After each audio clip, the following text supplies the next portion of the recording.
exist? I don't even know what that question's asking. Bro, that's like, to me, it's like roughly equivalent of it. Like if I was like, explain mathematics if God does exist. Like what are you talking about? I don't know. That just sounds like gibberish to me. I'm not really sure what the connection there is.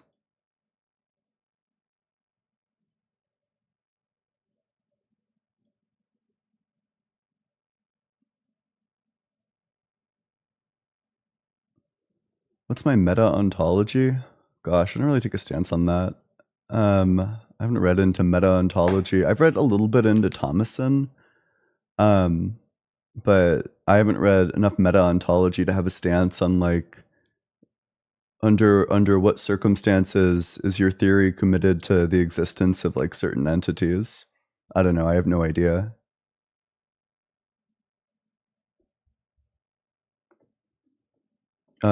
But hey, if you're in that guest request box, make sure that you're 18 or older. Make sure that you believe in the God of the in the God of the Bible, the Torah, or the Quran. I also ask that you have some sort of argument or evidence for God's existence. And with that, we'll go to the very first guest. Hey, how's it going? Howdy. How old are you? 32. And what religion? I'm Anglican. Anglican. Or I guess Christian. Okay, what makes you think that God exists? Oh, well, that was part of my question because of moral alts. Okay. Why ought I do what God tells me? Because to not do so would be irrational, and even the unbelieving worldview agrees to that. What would be the contradiction in not doing what God tells you to do? Like the practical contradiction? I mean, again, because if you believe moral alts are necessary and binding, not to do that would be irrational. Well, but why would I think that that I ought do what God tells me to do? Because you already buy into his moral system. Why? Go ahead and demonstrate that. Because, for example, if you don't believe moral alts are binding, for example, do you think... Sorry, I'm just asking, like, let's say God gives like some sort of command. Why then do I have a reason to do it? Like, what is that reason? Because he is the source of rationality and morality, and that's circular. You're just saying, well, you ought to do what he says because he just has the property of like, you ought to do what he says. Right, but he grounds. But what reason do you have to actually do that? In order for me to have a reason to listen to what God tells me to do, I would first need to make it an end of mine to actually listen to God. So if I don't do that, I'm not sure what reason I have to do what God tells me. Right, so let me ask this question then. When you see injustice, do you go, that's evil, or do you go, that's just the way the world is? Okay, so now that you've established that your morals are completely subjective, that you can't engage with my line of questioning at all, I mean, I'm happy to move on to my worldview because your worldview is unable to account for ethics. No, I just asked you, though. I asked you a question. That's it. I asked you a question prior. I did, and I answered it. And you didn't answer it. I did, brother. Sorry, what was my question? So you said, why should you listen to what God says? And I said, what's the reason that you have? What you've given is circular justification. Brother, you're going to make circular justification. We all do. Okay, so then to be clear, oh, sure. Well, then I'll just say, whatever that is bad because it's bad. If that's what your morals bottom out as, they're just bad because they're bad. On what foundation can you call something bad? Oh, it's just bad because it's bad if you're fine with circular justification. Sure, but you would say that you have to rationally ground something in order to call it wrong, correct? Yours isn't rationally grounded. I am saying this rationally. So, for example, you just said it's circular. Do you forget the words that you just said? You literally claimed not 2 seconds ago that it was circular. If you allow me to finish, yeah, if I start with the presupposition that God is the basis for rationality and morality, that's what the Christian worldview inserts. Why would I think that? I can say what? Why would I think that? Why would I think that God is the basis for morality? Well, I mean, I can only come at it from a Christian standpoint. Obviously, you're coming at it from an unbelieving standpoint, right? Yeah, sure. But let's say God exists. Why should I then think that he's the basis of morality? Because without it, you cannot ground any moral argument. Okay, wait. So to be clear, you have no real answer. It's just like, well, without it, there would be no ethics. Or morals. What's the justification for that? Because you need an objective arbiter to be able to make a standard Wait, of sorry, truth. what's the and what's the argument that something other than God couldn't do the job, something like laws of logic, for example? Because laws of logic are immaterial. They can't bind anyone to do anything. Can But they? you could have practical irrationality in your own worldview. Such And as then for that what? could be like the thing that gives rise to moral obligations. So what happens if it's not practical to do the right thing? It is. No, I'm saying what happens when it isn't, though? It is. You know, there's a logical contradiction. No, it's not. Yes, there is. No. So, for example, Yeah, so I'm an agent. hold What on. that means is that I take I actions to achieve goals. If I take actions to achieve goals, I'm going to need my freedom and well-being, which means that, you know, I need for you to not interfere with that, which means I'm claiming a right to it just on the basis of me being an agent, which means all agents must have that right. Otherwise, there's a contradiction. So why should I care about your agency? On what Because grounds? there's a contradiction if you violate my right to freedom and well-being. No, not really. I'm not Yep, bound to. there is. I'm Yeah, not bound to agency would respect both it. be sufficient for the right to freedom and well-being, but also insufficient. I mean, It's a again, brother, contradiction. no, not really. I'm not You bound don't to wait. honor So your. to be clear, I'm going to write out. You just said that's not a contradiction. Let's write it out on screen Correct. and see what this guy thinks is not a contradiction. Okay, so your claim is that apparently these two things are not contradictory. It's not contradictory to say both agency is sufficient for a right to freedom and well-being, and agency is insufficient for a right to freedom and well-being. You don't think that this is, so you just affirmed that this is not a contradiction, correct? No, I never said that. I said on Do what you want to hear the basis should replay? Do you want to hear you saying that exact thing on the Let me replay? finish. I said on what Let's just basis check the should I replay. honor? If God does exist, like what are you talking I'm sorry, was there an echo? on screen Correct. and see what this guy thinks is not No, not really. I'm not. the right to freedom and well-being, but also well-being. No, not really. I'm not Yep, bound. which means all agents must have that right. Otherwise, there's a contradiction. So why should I care about your agency? On what Because grounds? there's a contradiction if you violate my right to freedom and well-being. No, not really. I'm not Yep, bound to. there is. I'm Yeah, not bound to agency would respect both it. be sufficient for the right to freedom and well-being, but also insufficient. I mean, It's a again, brother, contradiction. no, not really. I'm not. Yeah, you did say that this is not a contradiction. Right, because I'm not bound to honor your agency. Though. So you do think that this is not a contradiction. It's not a contradiction to say that agency is both sufficient and insufficient for a right to freedom and well-being. I'm not okay. Let me iron my worldview out. I do believe it is rational and logically consistent to respect agency. Wait, sorry, is this a contradiction? Yes, that would be a logical Okay, contradiction. cool. So then that's why you need to care about other people's rights, because in virtue of being an agent, you must deem yourself as being worthy of a right to freedom and well-being. Otherwise, you couldn't take any action to achieve any goal, which would contradict you being an agent. But if your agency is sufficient for that, then everybody's agency must be sufficient for that.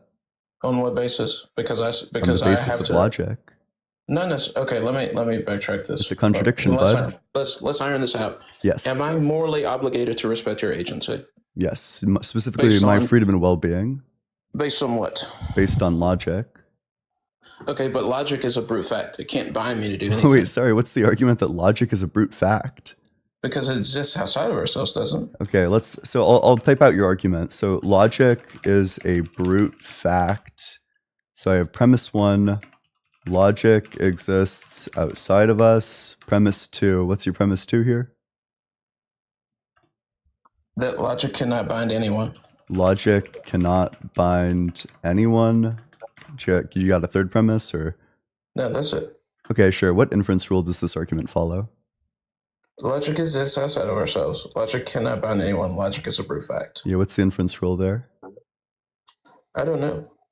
Okay. Well, then premise 1, the sky is blue. Premise 2, 2 plus 2 is 4. Thus the conclusion, God doesn't exist. If you don't think arguments need inference rules. Oh, no. Okay. But you still haven't answered my question, though, Ian. Okay, sure. So do you acknowledge that God doesn't exist on the basis of the argument that I just put forward? I do believe God exists. Okay, then would you reject premise 1 that the sky is blue, or premise 2 that 2 plus 2 is 4? No. Because Oh, this guy okay, sure. 1 Then 2 you plus 2 accept is both the 4. premises, which means you must accept the conclusion if you don't think arguments need to be valid.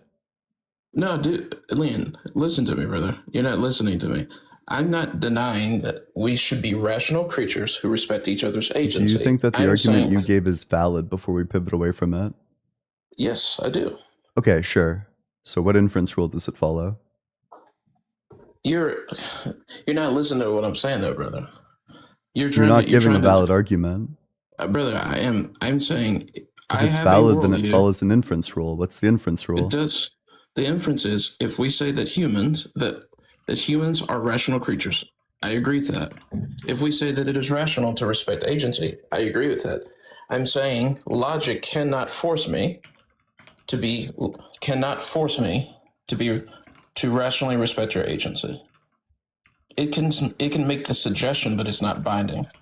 So to be clear, you think the inference rule that this argument follows is if we say that humans are rational creatures and it's rational to respect agency, then logic cannot force me to respect your agency. You think that's the inference rule that your argument that's currently highlighted follows? Yes, because logic Sure. So if I like searched this in like a logic textbook, there would be an inference rule. Wait, sorry, you think that this is a name of an inference rule? Is that correct? So do you The believe highlighted thing? Wait, just yes or a no? Do you think that what's currently highlighted is the name of an inference rule? Because you just dodged mine. You're claiming that this is the name of an inference rule. And there's literally an inference rule named if we say that humans are rational creatures and it's rational to respect agency, then logic cannot force me to respect your agency. It is a suggestion, but it's not. I can't force. Is that the name of an inference rule? Because what you're trying to give right now is the name of an inference rule. Why can't you just answer my question, though, Ian? Because you're giving invalid arguments. What I'm not going to let you do is wriggle away from the bad argument that you've given. I'm not going to let you pivot away. Stop trying to pivot. Stop trying to pivot. Stop trying to pivot. Stop trying to pivot. Stop trying to pivot. It's not going to work. Stop trying to pivot. I'm not going to let you pivot. I'm not going to let you pivot. I will not let you pivot. I'm not going to let you pivot. What's the name of the inference rule? Brother, why can't you just answer my question? Just name the inference rule that your argument follows. Brother, why can't you answer my question? Because you're pivoting. I'm not pivoting. You are pivoting. You gave this argument, the argument currently highlighted. I want to know what the name of the inference rule is. What's the name of the inference rule? And I asked you, can logic force me to treat you rationally? Okay, so the name of the inference rule is, can logic force me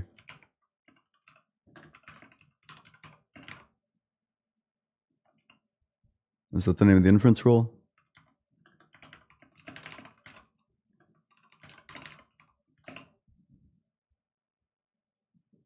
If you're off the app, I can't hear you.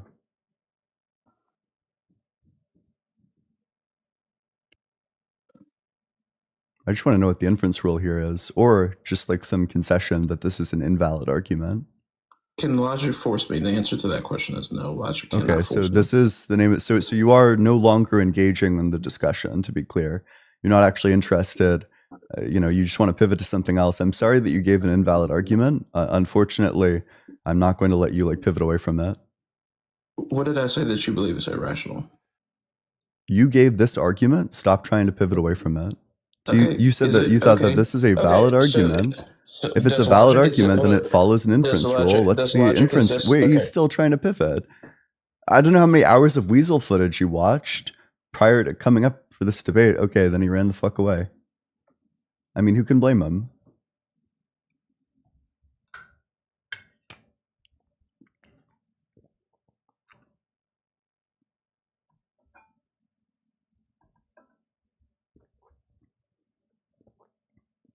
If you're in that guest request box, make sure that you're 18 or older. Make sure that you believe in the God of the Bible, the Torah, or the Quran. I also ask that you have some sort of argument or evidence for God's existence, some sort of reason to think that it's true. With that, we will go to the very next guest.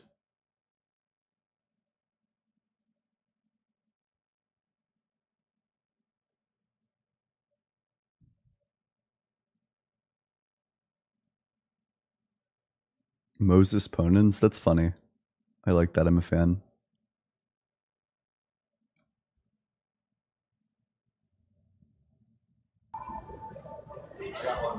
How's it going?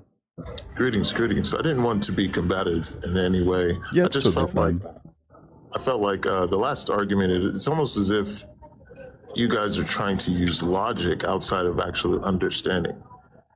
So I got a couple of questions first. One, how old are you? We'll just say 300. I don't want to dox myself, pardon, but I am of age. Okay. And what religion are you? I do not adhere to religion, but I adhere to all religions.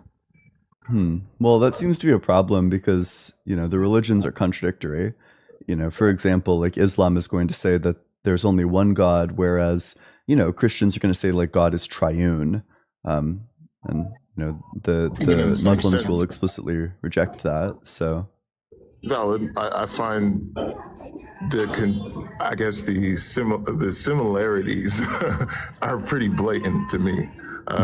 There's always one ultimate God present in all. So, I mean, that's what I believe in. My last name is ASE. My parents believe in the Ifa system. The original, one of the original religions, in addition with the Dogon people, if you're familiar with in Africa. So, the fact that this is, Christianity is almost a collection, if you will, with an agenda behind it. I don't mean to chastise anybody or patronize anybody. Whatever you adhere to as far as religion, that's your, thing. I just felt like, is this more of like a debate rather than an dialogue? Because dialogue is alluding to truth. In my understanding, debate is in essence just like a point system. I mean, not really. I'm not really sure I draw like a clear distinction. A discussion where two people disagree. Well, I mean, that's a debate. I mean, debates could take various characters to them, but regardless, do you think God exists? Yes, I think we have names for things. The God that I'm referring to is consciousness. Oh, well, I'm not saying, when I say God isn't real, my claim is not that there is no consciousness. It's that there isn't like a mind that created the universe. So what do you have to say for the clock theory? I don't know what the clock theory is. You throw a clock in a box and a clock just can't be created in a box. It has to be, assembled. Okay, what is that supposed to map onto? I'm just basically saying like where things just aren't, they just aren't, they have to be, there has to be consciousness behind them. In the same way that you are consciousness, it's like we are a reflection. Are you familiar with fractals? Are you familiar with Yeah, I'm familiar with fractals. Fractals certainly don't require consciousness. No. I'm saying that it's all a part of it. In essence, it requires a certain meta-awareness. Fractals don't require a certain kind of meta-awareness. Yes, they definitely do. They definitely don't. They just emerge from like certain mathematical equations. Yes, but just like in a kaleidoscope, they are a greater part of something bigger. They're mathematical objects. I'm not sure what you're saying. Like the bigger thing is. Yes, I'm saying there needs to be a sense of meta awareness. That's very clear. I'm not trying to be combative. I'm just that's okay. But like, why would I think that? Why do you think that? To play devil's advocate. I'm like, okay, well, if you're actually saying, okay, well, God isn't real, then what is reality to you? Just like all the things that exist. All the things that I guess all the stimuli is what you're saying? No, like all of the things. There are things that exist that are not stimuli. Correct. For example, like a planet that's like a septillion light years away, that doesn't produce any stimuli in me, but it still exists. So it's like you're saying God isn't real. What is your argument for God isn't real? I'm just curious. Yeah, just that the universe can't come into existence because time must have always existed. The reason why time must have always existed is because change must have always existed. The reason why change must have always existed is that if change didn't always exist, then there would be a changeless state that undergoes change and becomes a changing state. But then we would have change prior to change, a contradiction, which means that, like clearly that's no good. So change must have always existed. And if change exists, then time exists. So time must have always existed. Okay, so that's logic to the human brain, but then you're ultimately alluding that a being higher than you thinks like you. It doesn't need to think like me in order for that to be the reality of the situation. Thinks logically is what I was alluding to, because you're obviously a logical thinker. Are you saying like God is illogical? That's kind of a weird belief. Well, it's like, why would God think with the same brain as you? I'm not saying that he has a brain, and it also doesn't matter what he thinks. You know, that's the cool thing about logic, is that if the premises are true, then so is the conclusion necessarily. So in essence, we all know things like bees exist. Bees are illogical. No shot that this was like 6 minutes of trolling. Okay, you can do the meme. Yeah, do the meme. Go ahead. No, I'm not trolling. I swear I'm not. You can look in my report. I'm literally just saw you, and I'm like, this guy has an interesting argument. But I'm like, okay, if you're thinking so logically, how could you think of something that is a super intelligent, something outside of your paradigm of understanding could follow your same logic? Because logic is the rules of valid inference. You know, if the premises are true, then so is the conclusion. If you're saying that we can't approach God in any sort of logical way, well, then at that point, the belief in God becomes illogical. I understand what you're saying, but what I'm saying is that you cannot think of God in the paradigm of logic as we know it. This really stems on like epistemology and pedagogy, and you know, in a sense. Mm-hmm. You know, it's like we have to understand what we have been given is all that we have been given. That is not all there is. In essence, you can correlate that with, I mean, this is a light correlation, but like how much we know about the ocean. That's like you taking the 5% that you know and establishing a conclusion when you don't even know anything. Well, I mean, we know two things, right? You know, there's a contradiction in God's existence. Contradictions are false. Therefore, God doesn't exist. That's all we need to know. We don't need to know everything to know the few things that are necessary. I think you're a very intelligent young man, and I think we are all ready for the information at the given time. We're ready for it. I think that's just what it is. I agree. Hopefully you'll soften your head to facts and reasons soon enough. Anyway, make sure you're double tapping on that screen, sharing it with your friends, and all that good stuff. If you're in that guest request box, make sure that you're 18 or older, and make sure that you believe in the God of the Bible, the Torah, or the Quran.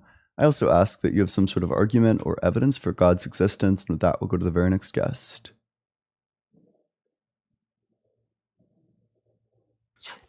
Hey, how's it going? Yo, what's up? Yeah, how old are you? Yeah, I'm 18. Yep, and what religion? I'm Christian. Okay, what makes you think God exists? Just if you, as you say, if you think logically, it just makes sense more for me that God exists than that he doesn't exist. Yeah, walk me through that. Yeah, like, so in logically, something has to create something. Like if you think logically, there's no way that everything could come from nothing. Like you might be like, yeah, that created that created that. But if you go way back, there has to be a higher power that created everything. Like it ain't possible for like everything to come out of nothing. You might like say, God doesn't exist and everything just came. But that doesn't make sense because it's more illogical that nothing created everything than to everything to just come. Like it makes more sense that actually our God exists. You know what I'm saying? Yeah, I mean, I totally agree. You know, everything needs to come from something, which is why God doesn't exist, because, you know, God would need to come from something, but then he wouldn't be the ultimate being. You know, but if God exists, then he is the ultimate being. So, you know, that's a contradiction, which means that there couldn't possibly be a God. Okay. But why don't you think that it's possible for God to always have been there? Like, because everything needs to come from something, apparently. Yeah, but doesn't it make more sense that a God that has power to do anything has always been there than for nothing to make everything? No, everything needs to come from something. Yeah, but then how did it create without a God that has the power? So do you disagree that everything needs to come from something? You think something's come from nothing? I think God doesn't need to come from something. Oh, so he came from nothing? I think that's what a God is. A God is the creator of everything. Okay, so you would say God came from nothing? No, I would say he's always been there. Oh, okay, sure. Then I'll just say the universe has always been there.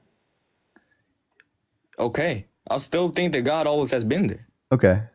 Well, but if the universe has always been there, then that means that God doesn't exist because God didn't create the universe. So why would I think that the that God was always there, but not the universe was always there. But why don't you think that God has always been there? I don't think God exists. Why? Okay, Because I think the universe has always tell me been your there. picture of how the universe was created. Oh, it wasn't created, it was always there. It was always there. Yes. Okay.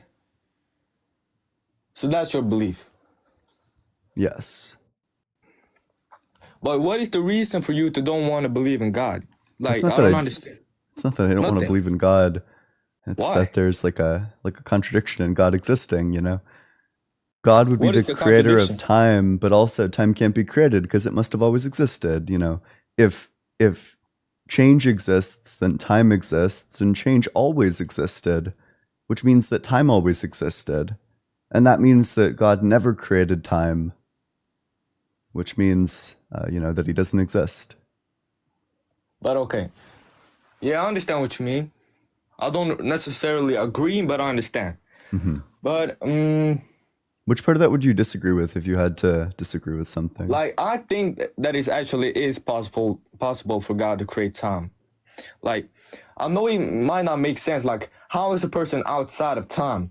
But it's like we can't think in our own brains because God is like he's so much more than us. Like, we gotta think from his side, but we can't even do that because like he has the power to do anything. And it's like I know it's hard to take in because like you're saying, I wouldn't believe myself if someone said, yeah, I just came out of time and just created time. Like, that wouldn't make sense. Yeah. But God isn't like us. Like, Was God always creating time? what do you mean by that? You said God always existed. Was he always creating time, or did he start creating time? That's a good question. And I don't. Your question was if he has always been creating time. Yeah, was he always creating time, or did he start creating time at some point? That can be like a personal belief. If I would have to think what I think, I'll probably say that he created time. But Once was upon he a- always creating time, or did he start creating time at some point? I don't really know actually. Like, I've never thought that far. Yeah, let's think about both. Maybe God started to create time, but then that means that God would have changed. But if he changes, then he's in time. So he couldn't have started to create time. So maybe he was always creating time. If he was always creating time, though, then that means that he never actually created time because it was always in existence. Yeah. So it seems like either way, God couldn't exist. Either he was always creating time or not always creating time. And either way is a dead end. So that would seem to indicate that God can't exist. I saw someone in the chat say something good. Like, he created okay, I lost myself. Like, he's been there for eternity. Like, he's outside of time. Okay, never mind. He's outside of time and he created time. And I think it's like this. I think he created time and then he created everything. So that's what I believe. But you don't believe that. You believe that the universe has always existed. Maybe what we could do is just get a bit clear on this. So premise one, either God was always creating time or not always creating time. Okay? If God was always creating time, then time always existed.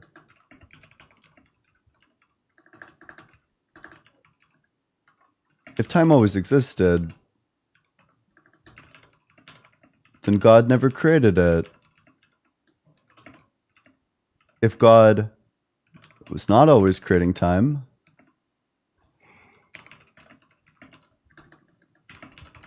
then God changed from not creating to creating. But if God changes, then he's in time. That means, well, I guess maybe we'll say, if God is in time, then he didn't create time. Therefore, God did not create time. So we have these 6 silly premises on screen. Yeah. If you accept all of them, if you don't reject any of them, then you have to accept the conclusion that God did not create time. Either he was always making it, in which case he didn't create it because he never brings it into existence, or he was not always creating it, in which case he changes, which means that he himself is in time. So he didn't create time. Okay. So you don't think it's possible for God to always have been there? I don't think God could have created time. Do you agree with the conclusion that God did not create time? Okay, let me read.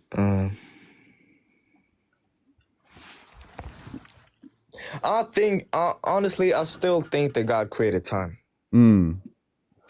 Because, like, I would agree. This is our... Which premise do you reject? Just like the number, you got to disagree with one of these. What do you mean if God is in time, then he didn't create time? Yeah, right. Because if you exist within so if God is a time-bound being, then he can't create time because that would require time before time. But I would say he is a being outside of time. Yeah. So then you don't want to say that he changes, which means that he never starts creating time. What do you mean? So if God starts to create time, then he changes from not creating to creating. But that would place him in time. Since you think God's outside of time, it can't be that one. Okay. So you mean... Okay. Adam, I'm starting to feel bad. I'm moving on to the next guest.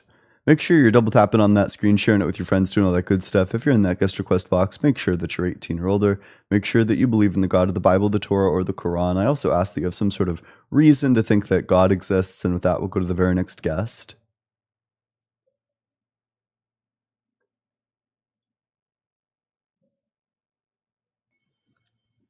Hello. Hey, how's it going? How old are you? I'm 19. Yep. And what religion? I believe in the Christian God, but not the way the Bible describes it, but the way Jesus is quoted talking about God. Okay. What makes you think that God exists? I believe there has to be some sort of intelligence or force. It doesn't even have to be I believe there just has to be some sort of force behind all of this. Why couldn't it be like the laws of physics, for example? I think the laws of physics actually do apply to that. So I can explain my point of view on it. You think the laws of physics are God? Everything. Not necessarily. Could I explain my point of view on I it suppose, really quick? but yeah. Okay, so I'm going to go just across a couple of quotes really quick. So in John 10:30, Jesus says, I and the Father are one. In John 14:9, or not John 14:9, in John 14:20, Jesus says, at that day ye shall know that I am in my Father, and ye in me, and I in you. So he's inferring that the thing that's in God is in him, and whatever is in him is in everybody that comes across him. Why would I think the Bible is true, though? I don't take this to be evidence. I'm getting there. So he basically explains that everything that is within God is in everything. When you look at quantum physics, you go down to the quantum level, there are these little balls of light that vibrate called biophotons. And biophotons they go by the law of attraction and the law of reaction, stuff like that. And so essentially, everything that you see around you, everything that exists, it's God. God is everything that exists here and now. Was God the rape of non-king? What'd you say? Is God the rape of non-king? That's a part of God, so yes. Okay, is God all good? God is good and bad. There has to be duality within it. Oh, okay, so you would reject the place in the Bible where it says, everything he does is kind, he's, perfectly just, that he's, perfect? I do reject that, because that's not... Well, okay, technically, we cannot exist in a state of imperfection. We have to exist in a state of perfection. So everything is perfect, but there has to be duality within that perfect. So no, I do technically reject that claim. Okay, so you would say like the rape of non-king was perfect. I would say that it's technically within a perfect reality, even though it's a bad action. Yes. But is it itself perfect? Yeah. Yeah. I guess. Yeah. Okay, so if you had the ability to stop the rape of non-king, would it be the right thing to do to stop it?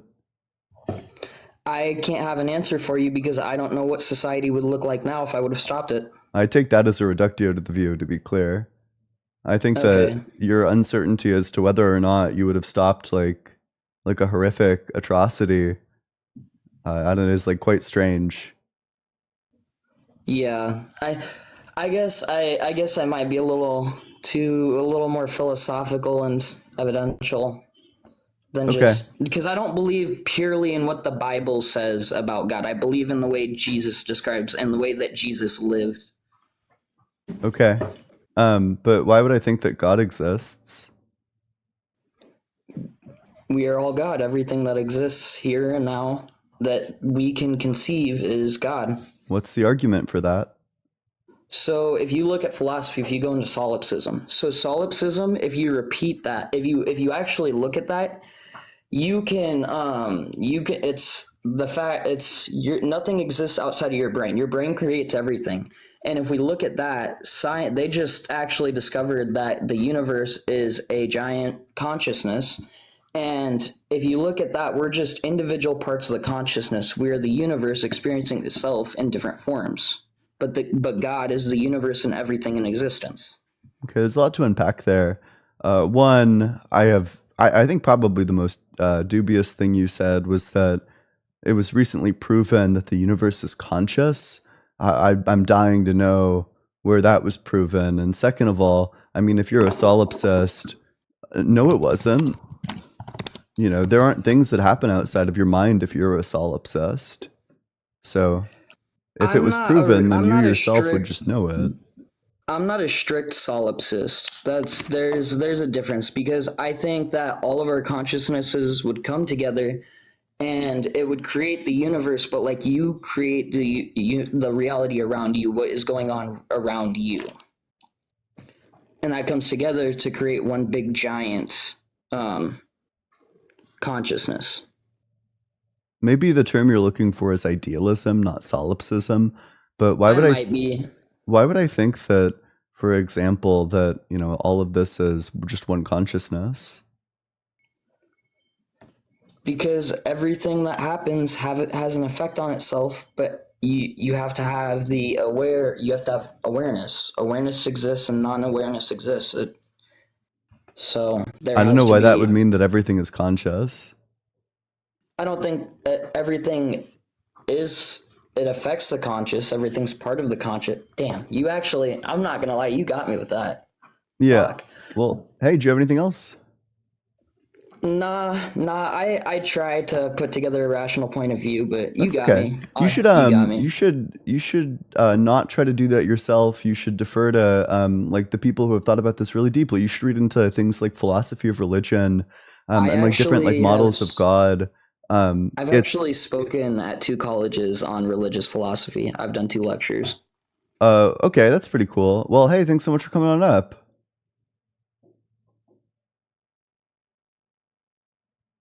Well, let's read some supers. This is for the Get Ian Back On with Matt Fund. Based. I'd love to go back on with Matt. That'd be fun.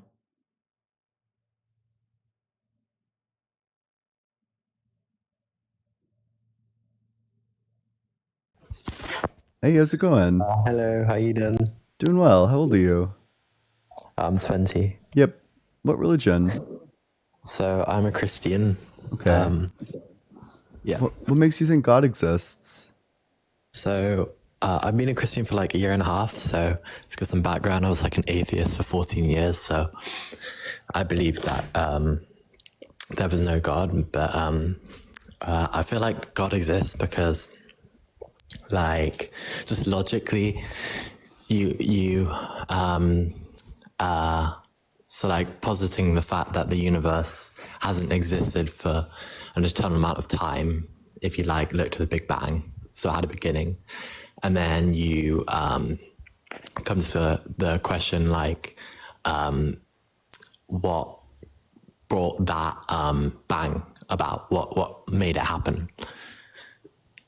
That's like one like avenue you can look down. Like, Yeah, let's and talk then about that maybe like, avenue. So the reason why I don't find that avenue to be particularly compelling is because the Big Bang says nothing at all about being the beginning of the universe. You know, this was a recent survey done by cosmologists. So the majority opinion, this is 68% of cosmologists, claim that the Big Bang is a theory that says that the universe evolved from a hot, dense state that says nothing about whether there was an absolute beginning of time or not. So the Big Bang makes no claims to being the beginning of the universe, which means that we have no reason to think that the universe didn't exist prior to that. So it's not particularly clear. either way, you'd say that we can't say either way is definite, right? We're both just as clueless as each other in that. Then why not be agnostic? So I mean, like, there's a reason why I've chosen Christianity. So that's a separate thing. Like, I mean, we can go on to that too. Like, Sure. I think out of all the religions there are, like, so it took me 8 months really of just like looking into Christianity before I truly put my faith into it. And I think that one of the big reasons why Christianity is the best answer for me is because that Christ, what he did in his life on earth is that he fulfilled both mercy and justice. So as Christians are going to heaven through our faith in his finished work, and that fulfills justice because we've all fallen short of the glory of God, and God's standard is perfection. So so it fulfills justice because Jesus acted as a sacrifice mercifully. So that's the one aspect. If you look at like other religions, like Islam, for example. Wait, sorry, why would I think that any of what you just said is true though? Yeah. So what could you like? Yeah, like elaborate? I know the lore, I know what the Bible says, Yeah. but what I'm interested in is like what's the evidence to think that any of that is actually true? So are you referring to like Jesus existing in his life? Well, I agree that he existed. I agree he was crucified, but why would I think that he died so that we can get into heaven? What's the evidence for that? Yeah. So Jesus himself testified in his life, testified to what his mission was. So like he said that he would raise 3 days later. He said he was the bread of life. In other words, he gives life to those that put their trust in him. And then we look at the Old Testament prophecies in which Jesus fulfilled 300 plus of them all in his life, death, and resurrection. That's like super untrue. I guess like all parts of that are super untrue. I mean, First, like, there's literally no obvious- evidence at all that he resurrected, and second, it's my understanding that he fulfilled not a single interesting prophecy.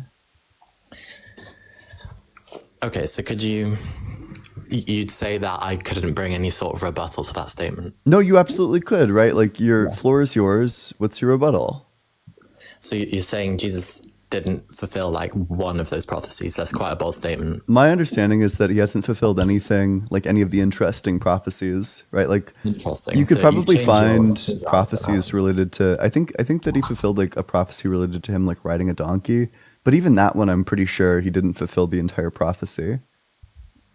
Because I thought that it was like the person who rides the donkey will also be king of Israel, which he just wasn't.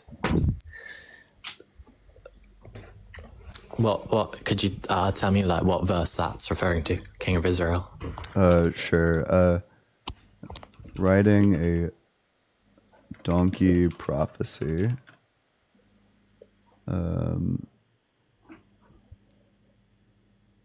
Kings 133. Yep. I think, or maybe it's. No, it's in Zechariah.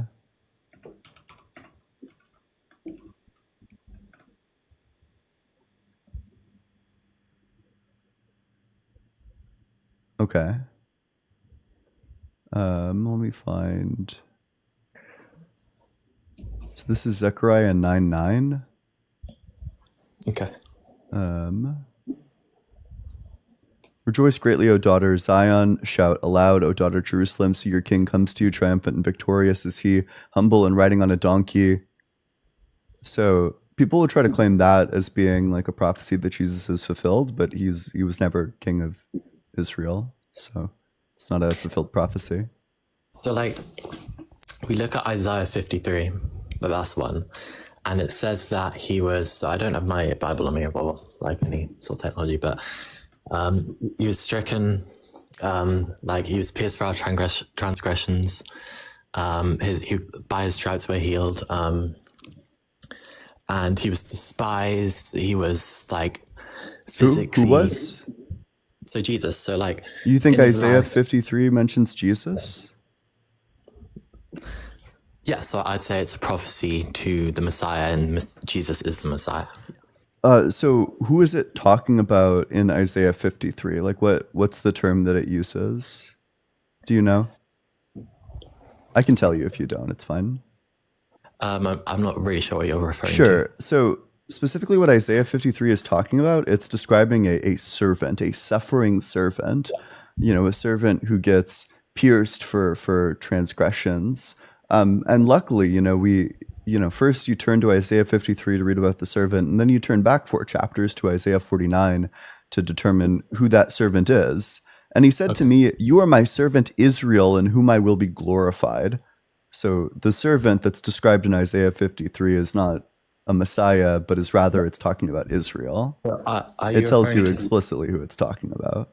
There's this one contention that a lot of people have with, I think, the wording with one of the pronouns, and it's like referring to plural in one of the verses in Isaiah 53. But we do see in a lot of the verses, like I think Isaiah 43, and just Isaiah 53 in itself, it is referring to a singular man.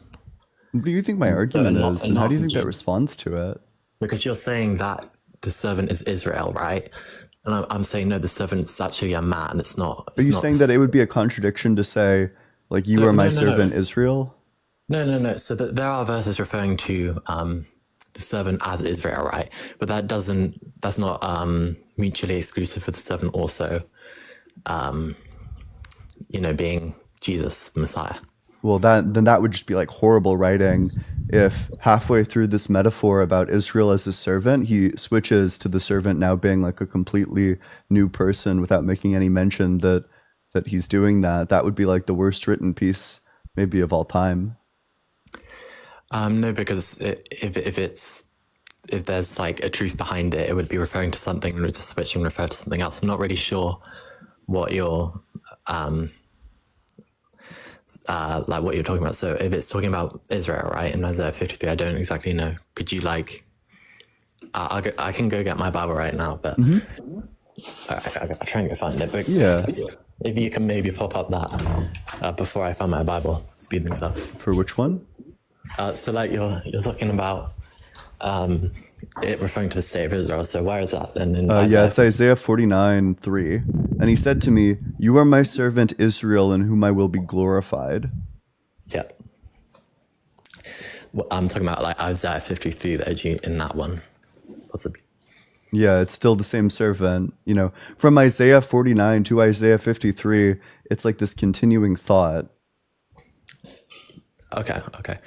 But I would say, so I'm not 100% sure about this, but it definitely is in the latter end of that passage, it is referring to the singular man, Christ Messiah. And I wouldn't say, personally, from my current understanding, that is a contradiction. Where does it say that? So I just need to find my Bible. I don't know where my Bible is. Right, I'll get up. And get up online. I mean, it tells us explicitly that the servant is Israel. So I'm just going to assume that 4 chapters later, when it speaks of the servant, it's speaking of Israel. Okay, maybe like what about he was pierced for our transgressions? Like Yeah, it's talking Well, I about would how say Israel the servant. suffered. No, no. See, like I would say Oh, that you're going. So the only course. substantiation for that point is the pronoun differentiation, and then if you look at the rest of the entire passage, it's using. So the pronoun can also mean singular person. Yeah, And it's also, speaking in like metaphorical terms, with Israel being like a metaphor, or with the servant being a metaphor for Israel. And yes, then so I'd also, say, I mean, if you want like more evidence of this, Isaiah 41:8, but you, Israel, my servant, Jacob, whom I have chosen, the offspring of Abraham, my friend. It says multiple times. Oh, wait, and then even after that, you whom I took to the ends of the earth and called from its farthest corners, saying to you, you are my servant, I have chosen you and not cast you off. yeah. So It's saying explicitly that the servant is Israel. okay, so obviously we have a disagreement here. So are you saying that the continuation of the Judaism belief of Israel and God choosing there's not a consistent, not that you don't believe in it, but that there's literally not a logical consistency from Judaism to Christianity? Is that what you're holding to? No, that's not what I'm claiming. I'm specifically just evaluating who it's referring to in Isaiah 53, and I'm just pointing out that we're told explicitly in the text of Isaiah that this is not Jesus, that this is Israel. Okay, yeah, I would say that maybe part of it is Israel, and then also the part talking about him being pierced for our transgressions, etc., etc. On what basis? It tells you twice, or it tells you thrice even, that the servant is Israel. It tells you never that the servant is the Messiah. It's also all in past tense. Okay, I'm going to pop it up right now and I'll have a look at the verse. Isaiah 53. I get it up on ChatGPT. If it loads. Sorry.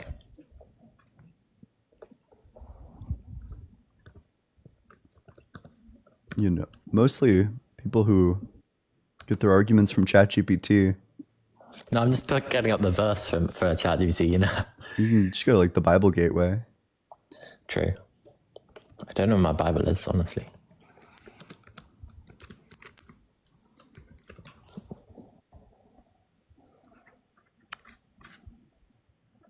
There you go.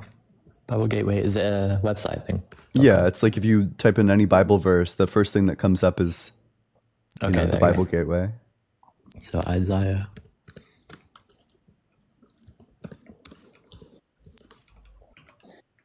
Right. Okay, so God before him like a tender shoot and a root out of dragon. He had no beauty or majesty to attract us to him, nothing to his appearance that we should desire him. So I'm just gonna pull this verse out, and you're saying that. So this is referring to the state of Israel or not? Yeah. So you're saying that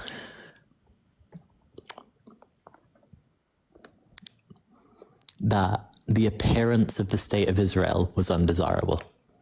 Yeah, that specifically what Isaiah is saying is that Israel's gone through a lot. They've suffered through a lot. And it also refers to the state of Israel supposedly as a man.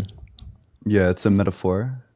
Yeah, but like one from whom people hide their faces. We held them in low esteem. Who is the we referring to? Which one? What's the verse? For Isaiah 53:3. We so because that's it's like the author talking about like himself. present Israelites speaking of past Israelites. When it's speaking of the servant, it's speaking about the things that they've been through. So when it speaks of we, they're speaking of like present ones, and then when it speaks of the servant, it's speaking of like the past things that they've gone through. Okay, what about the next verse then? So he took up our pain and bore our suffering. So would you apply the same thing to that? Yeah, that they're saying that like the previous Israelites suffered in order to build the nation. That they wandered through the desert for years and years and years, and that they fought against like all of the enemies of Israel. Okay. Why is it all in past tense in your view? What do you mean? Yeah, like all the verses are in past tense. If it's speaking about future events, why is it in past tense? I mean, like that still applies. It can be a prophecy and be in past tense. That's completely fine. Why? How? That doesn't like juxtapose, you know. Typically, when things are in past tense, it's talking about things that have happened in the past. Typically, prophecies are about the future. I wouldn't say that's much of a contention, in my opinion, personally. Okay. I mean, what's your response to it? So I'd say like that. So you're saying that this is all referring to the state of Israel, and I just disagree. Like, wait, you sorry, haven't convinced can we me. just like address like the past tense point? You said it's not much of a contention. You're trying to like hand wave it away. Okay. I think it's quite a good sure. point. Prophecies are speaking about future events, whereas past tense sentences are speaking about past events. Do you disagree with that? It's a good point, I suppose. But like the lack of contention is that can happen, right? What can not happen? it's not like a contradict. That you can have a prophecy where the narration is in the past tense. Like that can happen. It's not like a rule that everyone follows universally about all of history. Do you disagree that like when a sentence is in past tense, it's speaking about past events? Yeah, but wouldn't that kind of go against the idea of this? So you'd be saying that this entire passage isn't referring to like a upcoming like Messiah who's going to like relieve Israel. Like at this point that was written, I wouldn't say that they were in a position where their stripes were healed from someone being punished. I wouldn't say at that point that applied. If you know what I mean, that's worded badly. I'm not really sure what your point is, but maybe I can just like formalize a contradiction. This is from the position of it already happening, it already being fulfilled, in that it's in the past tense. But that would mean that the contents of the passage talking about the state of Israel being punished and then therefore them being healed from the punishment, which is what this passage is conveying, already happened. But that blatantly wasn't the case, because at the time this was being written, Israel was being, invaded, and the Messiah still hasn't come, and the Jews still don't believe the Messiah has come. So wouldn't that be a contradiction in itself, right? So I like formalize the argument. Which of these premises would you reject? So I have premise 1, past tense sentences speak of the past. Premise 2, prophecies speak of the future. Premise 3, like the past is not the future. Premise 4, if those last 3 premises are true, then past tense sentences are not prophecies. Thus the conclusion that past tense sentences are not prophecies. Okay, let me just read through this. So,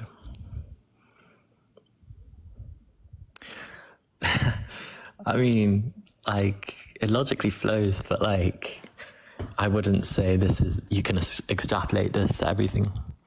But which premise would you reject? Otherwise, I mean, logically, it's just going to follow. Something can be, I guess, be conveyed as logical if you look at something and then it works in this one aspect, but it's not going to work in the real world if you apply it. Do you accept all the premises? So past tense, yeah, that's just logical. Obviously, past tense sentences speak of the past. Prophecies obviously speak of the future, right? And the past is not the future. Yeah, of course. And then past tense sentences, no, you're just presupposing in the 4th point that point, aren't you? You're Not just really. Using these 3 things and saying it infallibly results in that conclusion. Yeah. So I'd agree with all the 3 points, but then the 4th is just a presupposition. Okay, you don't think that it follows from the fact that, past tense sentences speak of the past, that prophecies speak of the future, and that the past is not the future, that past tense sentences are not prophecies? Yeah, I'd say the fourth point is a presupposition. But what would you say about the point I made earlier? I guess I'll make before you brought this. this up? Maybe I'll make this like more like straightforward. So prophecies speak of the future. If something is past tense, then it does not speak of the future. And then it would just follow from that if something is past tense, then it is not a prophecy. Okay. Of these, like, which of these two would you reject? I feel like this is a gacha. I'm getting some gacha vibes, but no hate, but prophecies speak of the future. Of course they do, yeah. So I'd accept the first one. Mm-hmm. Something. No, so the second one is false. You disagree that if something is past tense, then it's not speaking of the future? Yeah, so something can have the literary narration of the past tense, but then God can use that to show the future. Yeah. Okay, I guess I can give like a supplementary argument for it. You accepted earlier that if something is past tense, then it speaks of the past. If something speaks of the past, then it does not speak of the future. Therefore, it would follow from these two, from this like 2.1, 2.2, that if something is past tense, then it does not speak of the future. So would you reject 2.1 or 2.2?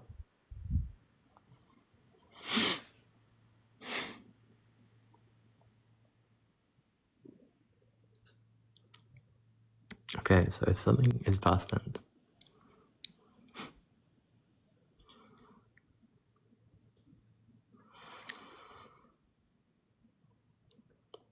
This is kind of like, this is a bit weird, I'm not gonna lie. So the second one is something speaks of the past, then it does not speak of the future. Yeah, of course that's right. Because you're referring to speaking of the past. Mm-hmm. So speaking in past tense is different to speaking of the past, right?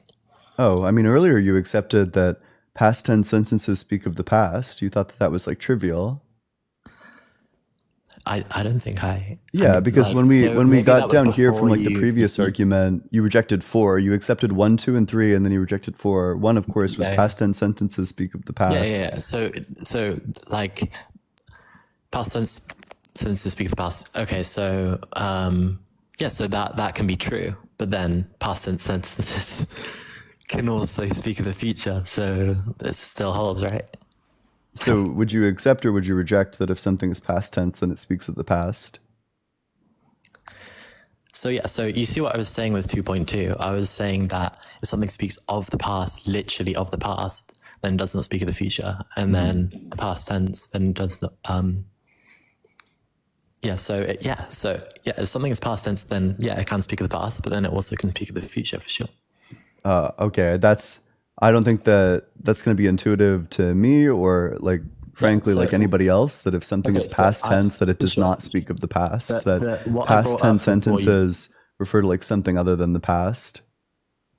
Okay, but like what I brought up before you bring this up is that when this was written, how can you prove that they were in a position where they were healed from the punishment what this verse is speaking about? How can you claim that if it's in the past, and that would mean that this has already happened? Which verse? Okay, right. Okay, so after he has suffered, he will see the light of life and be satisfied. By his knowledge, my righteous servant will justify many, and he will bear their iniquities. But which verse Isaiah is this? 53:11. I'm just trying to like read along. So Isaiah 53:11. 53:11. Okay. Out of his anguish he shall see, he shall find satisfaction through his knowledge. The righteous one, my servant, shall make many righteous, and he shall bear their iniquities. Okay, wait. Yet it was the will of the Lord to crush him with affliction when you make his life an offering for sin, and you shall see his offspring and shall prolong his days. Oh, but he doesn't have any offspring. Yeah, so should we, before we get onto that, should we get onto, like, address my point, right? Okay, sure. Yeah, I'll write this point down, though, because we're going to address this one. The fact that it claims that the servant has offspring. Okay. Where, at this point in time when it was written, what can you say about it saying that my righteous servant will justify many and he will bear their iniquities?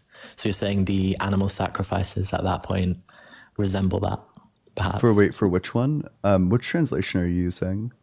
So I'm NIV right now. Okay. Where does it say bear their iniquity? Is that 10?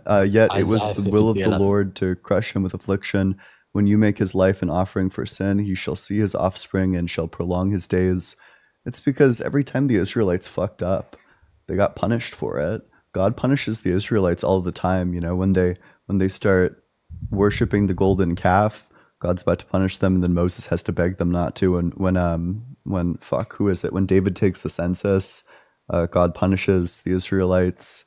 The Israelites get punished like constantly by God whenever they fall short of his expectations. Okay, so who would you say bears the iniquities of the punishment then, and who also is righteous? Yeah, the Israelites.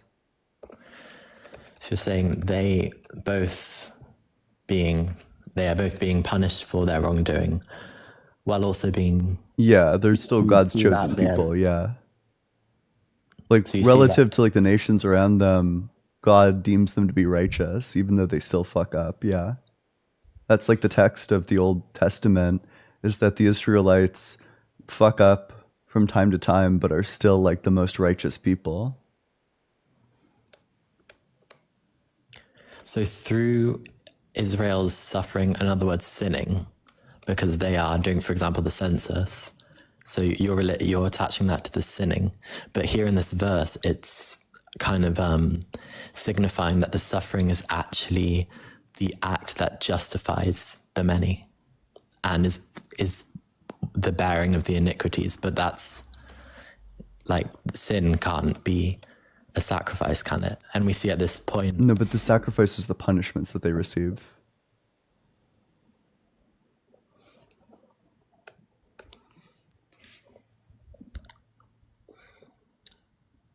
Yeah, but I think when it's talking about justifying them, that's salvific, isn't it? It's not talking about being relinquished from some sort of earthly, When it talks about doing what? Justifying. So if we see in this word, by his knowledge, my righteous servant will justify many. I don't think that's talking about being relinquished from an earthly... so in my translation, it says, the righteous one, my servant, shall make many righteous. Yeah. So all it's saying is that it's going to like improve the moral character of a group of people. I would say it's talking about the promise of salvation. Okay, what's the evidence for that? Okay, right. The evidence for that.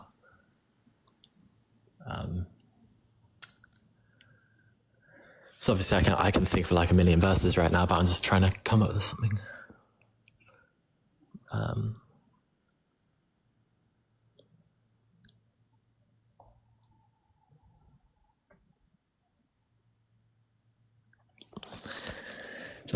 So let's just go from the Christian standpoint. John 3:16. That's the promise of eternal life. But why would I think that that's what it's referring to in Isaiah 53? So if we hold to the Christianity position, we believe that the Old Testament and the New Testament, the New Testament is the fulfillment of the Old Testament.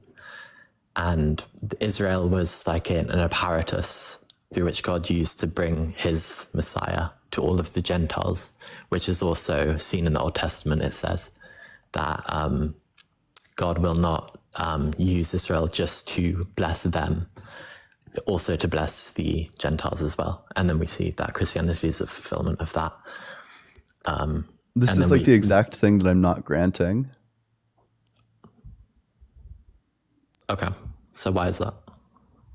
Because I don't think that this is a fulfilled prophecy. We're told explicitly in the text who this is talking about. And, you know, it says that it's talking about a person with offspring. Jesus doesn't have offspring. Yeah, okay. So by offspring, what do you think that means? Like children. Yeah. So I'd say, wait, which verse is that exactly? Sorry. That's 10, 53:10. Yet it was the will of the Lord to crush him with affliction. When you make his life an offering for sin, he shall see his offspring and shall prolong his days. Through him the will of the Lord shall prosper. Yeah, so I would say offspring is simply referring to the elect, the people who put their faith in him. They are the offspring of his finished work on the cross. Like, it's not like referring to maybe a physical lineage, king lineage, because Christ, his kingship is more like spiritual, I would say. And that's partly why the Jews rejected him, because he wasn't this kind of political figure. He was more of a heavenly figure who kind of went against human perception, and he kind of embodied the all of our suffering, and that's why everyone hated him, because he was rejected and he was ugly. But his mission was more than just like human. I'm rambling on a bit, but yeah, you get what I mean. That would make sense if offspring carried some definition that was even like slightly similar to that. That it was like, if offspring meant like follower or like adherent to, that would make sense. But that makes no sense because offspring refers explicitly to like child. Okay, so you're saying that I'm not like educated on this, so I hope you're being honest. So it's only referring to like the physical. Yep. Children. Yeah. So Yeah, it refers to yeah. like the product of the reproductive process of a person or animal, the immediate descendant of a person or animal. Yeah. So I would say we just look at. So let's see, offspring prolong his days.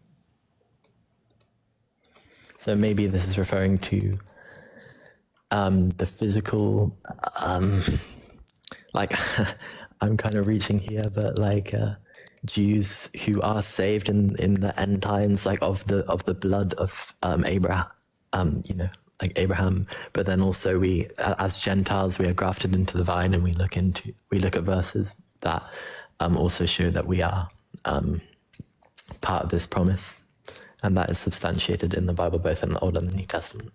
Yeah, that sounds like an extremely like clunky reading of this, as opposed to like, okay, if we're just to compare readings on this, my version of this explains this perfectly well, that when it speaks of offspring, it's literally speaking about the descendants of the Israelites, that like the future generations of Israelites is the ones that it's talking about, that are like aptly the offspring of the servant, which refers to the past Israelites. Okay. But then I would like push like just the language of this servant being a sacrifice for sin, and it just doesn't fit with like it referring to, like, you know, the state of Israel. Referring to, well, I think that when you look at the ways that Israel was punished for their sins, that's like pretty unambiguously what it's about. I think that reading is very natural too. I think that all of the entire reading of this makes perfect sense if it's Israel. They're confusing bits if it's Jesus. So it just seems like we have good reason to think that it's speaking of Israel. How can them suffering for their sin be an atonement of their sin? That results in Because suffering. when they got punished for their sin, it was to make amends for the fact that they had done wrong. When the Israelites get punished for David taking the census, it's to account for the Very fact true. that David did the census. It was I to say atone for that fact. the underlying problem of the sin isn't the earthly punishment, it's the falling short of God and the desired salvation as a result of being in the state of condemnation. And this passage is a promise to that gift that is received by this singular man, Messiah, who makes zero mention of a Messiah. Yeah, so probably it doesn't like explicitly. Typically, the prophecies explicitly mention the Messiah. Do they? Yeah. Which ones? Messianic prophecy.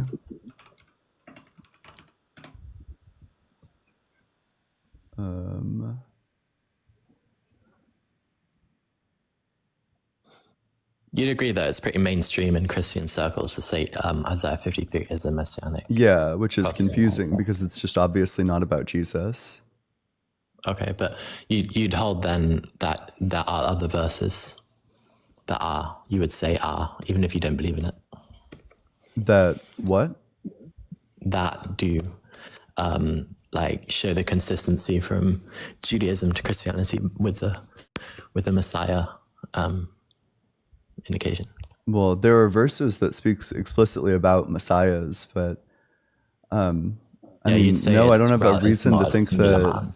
I don't think that there's good reason to think that Jesus is out here fulfilling any of these prophecies. That typically, when you look at it, it's either like not a prophecy, or it's, not fulfilled. Okay, so this is just one passage, right? Like, there's 300, like I said. Yeah, which one? What's another one? Okay. I think it's somewhere in like Psalm 20s, somewhere around there. Top of my head, I'll just have to use ChatGPT to tell me real quick.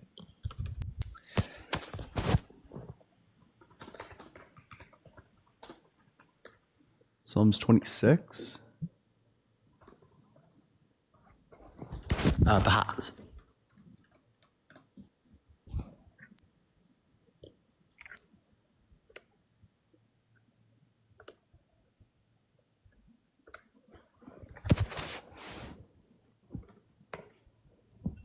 Now this I know, the Lord gives victory to his anointed. Now this I know, the Lord will help his anointed. He will answer him from his holy heaven with mighty victories by his right hand.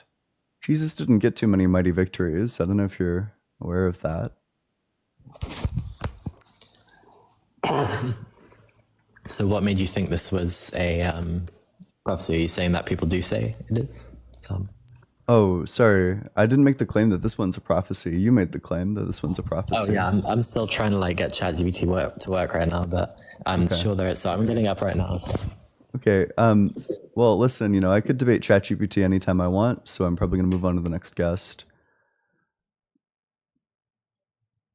Seb and Nick, thanks so much for the super chat. Ian, you were the most based boy. Please use this and buy another vinyl for your record player. I appreciate that. Thank you so much. Dr. Fudge, thanks so much for the super chat. After Isaiah 48, the people speaking is a personification of the nations. Yeah, that makes sense. Alec Mark, thanks so much for the super chat. Past tense because God planned it from the beginning. That makes no sense. It's not speaking about God planning it. It's speaking of the events happening. All right. With that, we'll go to the very next guest. If you're in that guest request box, make sure that you're 18 or older, that you believe in the God of the Bible, the Torah, or the Quran. You have some reason to think that God exists. What's up? How's it going?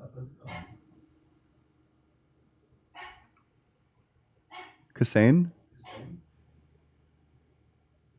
Kassane Tito?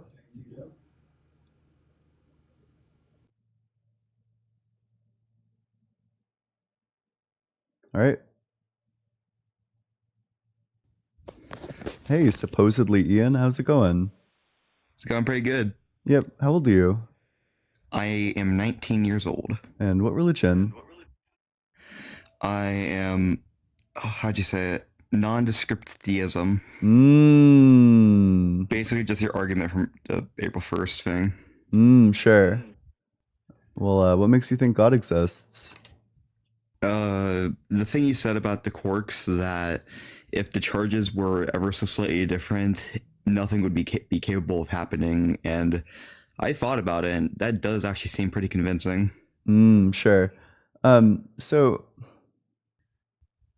God could have presumably created morally valuable beings with any configuration of atoms or non-atoms, that even if there were no atoms and they were just like electrons, God could have imbued all of these electrons with souls and allowed them to make like morally valuable decisions. You know, maybe instead of having like an in-depth physical life, they would have like an in-depth psychological life. So why would God prefer the world with these bodies instead of like the world where it's just like a bunch of electrons with souls? I mean, I guess it's just more interesting for it to be more complex, more moving parts. I believe that would be a more interesting thing to create than just electrons. But then surely God could have created like a more interesting world than this. He could have created a world where there's like, I don't know, like sick, like fucking like fireworks going off in the sky, you know, incredible like light shows or things like that. Maybe this is a sweet spot. Maybe this is the right amount of complex he wanted. Then it sounds like his desire for complexity is finely tuned.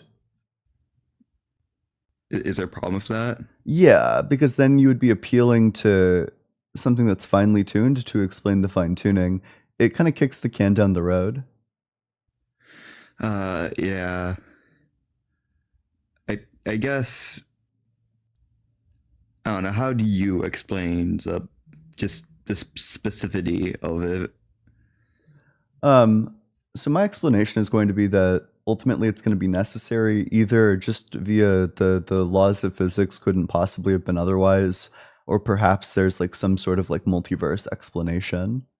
Well, okay, if we take the first argument that, how do you say it? Necessary, that the laws of physics might just be necessary. Yeah, like how do we know that it has to be necessary? Like, is that just an assumption?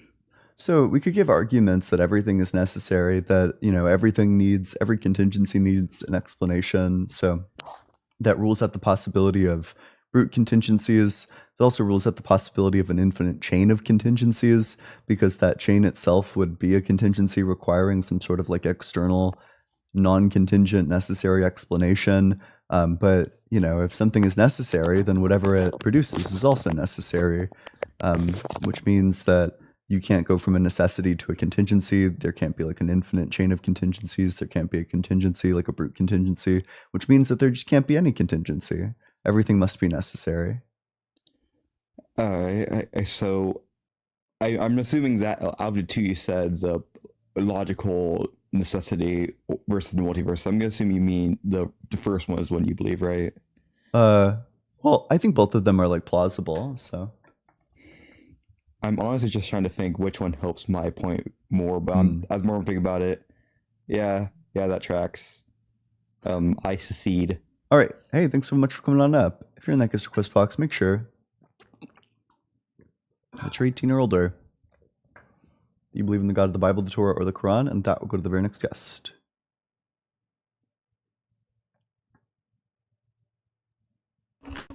Hey, how's it going? It's going good. Yep. How old are you? Did you change your premise? I'm 20. What? I'm 20. Okay. What religion? Christianity. Okay. What makes you think God exists? There's a lot of reasons, but you're saying that God isn't real, and I just want to know why. I think, like, you had a Sure. premise Because conclusion. yeah, sure. The reason why God isn't real is because God couldn't have possibly created time. The reason why God couldn't have possibly created time is because time must have always existed. The reason why time must have always existed is because change always existed. The reason why change always existed is because there can't be a first change, since a first change would require there to be a changeless state in which a change occurs and it becomes a changing state. But of course, changes don't occur in changeless states, which means that it was never created. So therefore, God can't exist, because if God existed, then he would be the creator of time. But he can't do that. Therefore, no God. Okay, premise one, change always existed, right? That's like a couple premises deep, but yeah. Okay. So change always existed. Okay. Well, in classical theism, God is pure actuality with no potentiality. So therefore, no change in God. Change begins with creation. Change begins with creation. Okay, so then you're going to need to reject one of the arguments for the supplementary premise that if change did not always exist, there would be a first change. And in order to have a first change, you would have to go from a changeless state in which a change would occur and it would become a changing state. But of course, there are no changes in a changeless state. Well, you're saying if time always existed, God didn't create it, right? I'm sorry, do you want to address the argument that I just put forward? Well, yeah, every argument that you have, I already have it because we talked before. Okay. That doesn't really address the argument. What is your argument? It's the same thing that we're talking about, that you've been talking about for the last 3 days. Yep, but I just don't really think that this is like a response to it. What do you want me to respond to? I'm confused. I'm responding to your actual argument. Yeah, let me help you out. Okay, so if change did not always exist, then there would be a changeless state in which a change occurs and it becomes a changing state. Change does not occur in a changeless state. Therefore, change always existed. So you need to address one of either 1.1 or 1.2. Okay, so 1.1, if change did not always exist, then there would be a changeless state in which a change occurs and then it becomes a changing state. So you're saying that there can't be a change before change. Yeah, basically. Okay. Saying if change began, it must come from a changeless state, but a changeless state can't produce change, therefore change always existed. Yep, more or less. Okay. So in classical theism, God is eternal and changeless, but his effect of the universe can begin. The cause doesn't need to change for the effect to begin. You're clearly reading off of something, but so which premise here are you rejecting? Premise 1.2. Okay. Change does not occur in changeless states. You think there's a changeless state in which a change occurs. Well, why can't a changeless cause produce change? So, okay, you'd have a changeless state, and then in this changeless state is a change. Well, what I'm saying is that correct? Is what correct? Is that description of it correct? That you would have a changeless state, and then in this changeless state there would be a change? No, a changeless cause produces change. And is that a change itself? The changeless cause producing change? Is a cause a change? Does it cause a change? Well, you're describing it as a change within a state, but classical theism isn't talking about a state changing, it's talking about a changeless cause producing a changing effect. Well, what I'm asking you is a cause a change? I'm not saying a changeless state changes. Is a cause a change? Is a cause a change? Yes. A change in what? A change in reality. Is it? Well, you're putting the change in the wrong place. That's the problem here. Is a cause a change? Are you saying that cause changes? Is a cause a change? A change in what? Reality? A change in reality.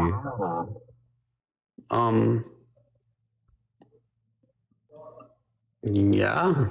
Okay, sure. So a cause is a change, which means that if you have a changeless state, then it's going to have no causes in it, since a cause itself is a change. Yeah, but the thing you're not understanding is that you're saying there's a changeless state, then a change happens in that state.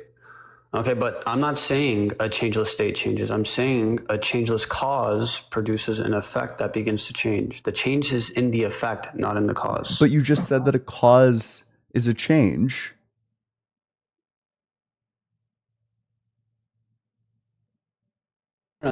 I said Okay, let me help you out with cause this. produces So an effect that begins to change. a cause is a change.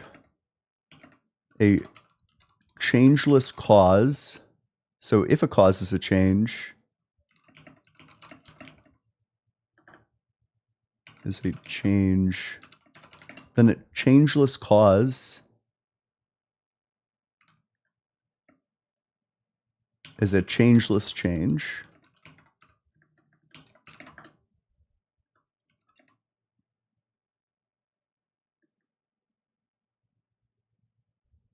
All right. Are you done?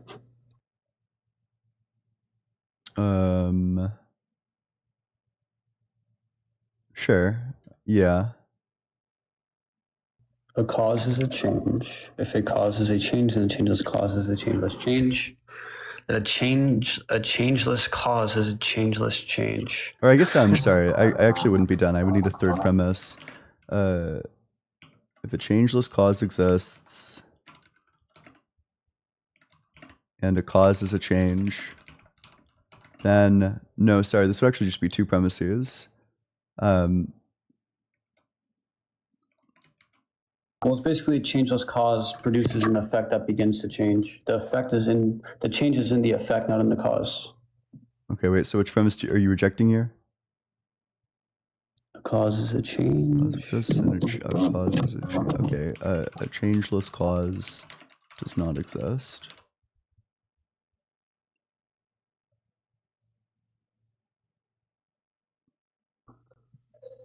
Premise 1, a cause is a change. Premise 2, if a changeless cause exists and a cause is a change, then a changeless cause is a changeless. Okay, hold on. Premise 2, if a changeless cause exists and a cause is a change, then a changeless cause is a changeless change. Well, you're trying to say that there's a changeless state and then a change happens in that state. Which But I'm premise do you saying reject here? your conclusion. Banger. You got anything else? So yeah, you're saying a changeless cause does not exist. Okay. I'm saying a changeless cause produces an effect that begins to change. The change is in the effect, not in the cause. Okay. Well, hey, thanks for stopping by. It's like super not worth my time to debate with somebody who's just going to reject the conclusion. If you're in that guest request box, make sure that you're 18 or older. Make sure that you believe in the God of the Bible, the Torah, or the Quran. I also ask that you have some sort of argument or evidence for God's existence, and with that, we'll go to the very next guest.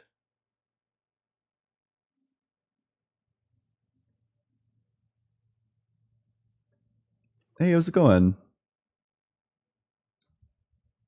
Hello? Yep. How old are you? 26. Yep. What religion? I'm not religious. Okay. Do you believe in God? It's kind of yes and like, I wouldn't say believe, you know? Like, do you think that he exists?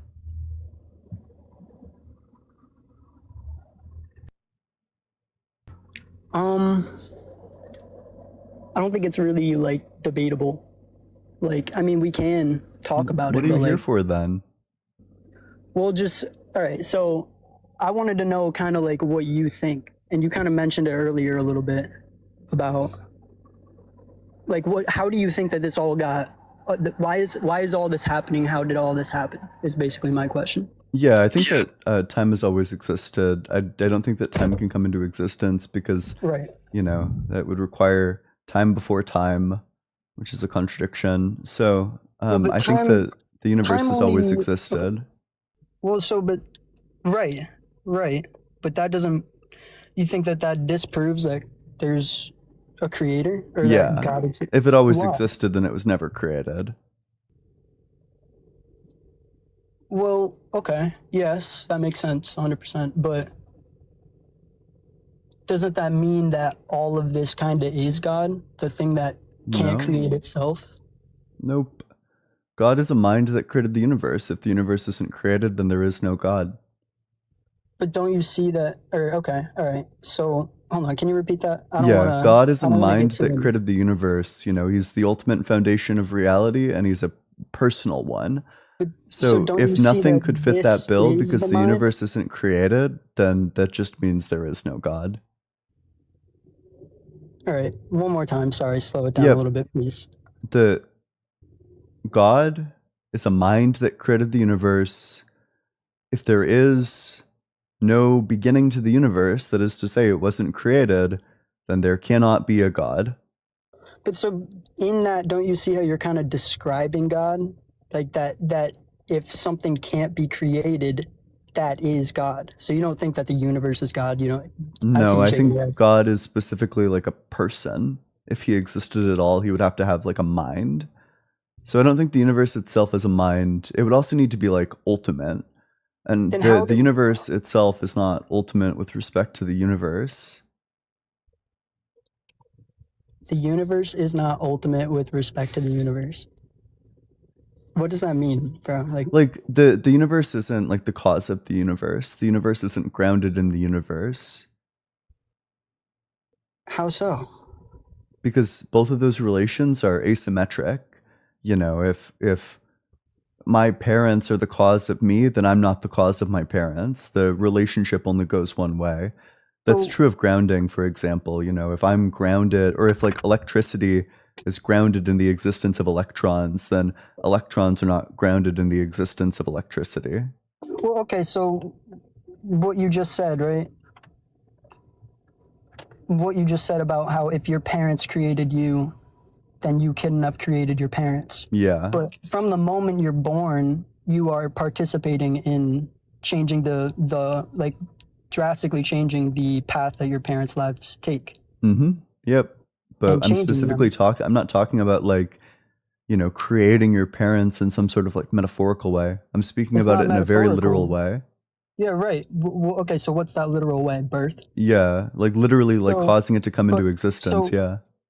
but when were you caused to come into existence? Like 25 years ago? Okay, when you were born is what you're saying? Yeah. But okay, you started growing before you were born. Yes. So specifically, I Well, think that me, the I refers to my mind. And that came about roughly like 25 years ago. So yeah, I can see that. All right. I mean, honestly, I appreciate you. hey, thanks so much for coming on up. Appreciate you. Make sure you're double tapping on that screen sharing with your friends, do all that good stuff. Let's read some supers. Matilda Belafonte, thanks so much for the super chat. Hey Ian, not defending that guy, but prophetic perfect tense is a literary device in the Old Testament where future events are considered so certain they are written past tense. It's not literal. Okay, that's good to know. I'll keep that in mind. Prophetic perfect tense.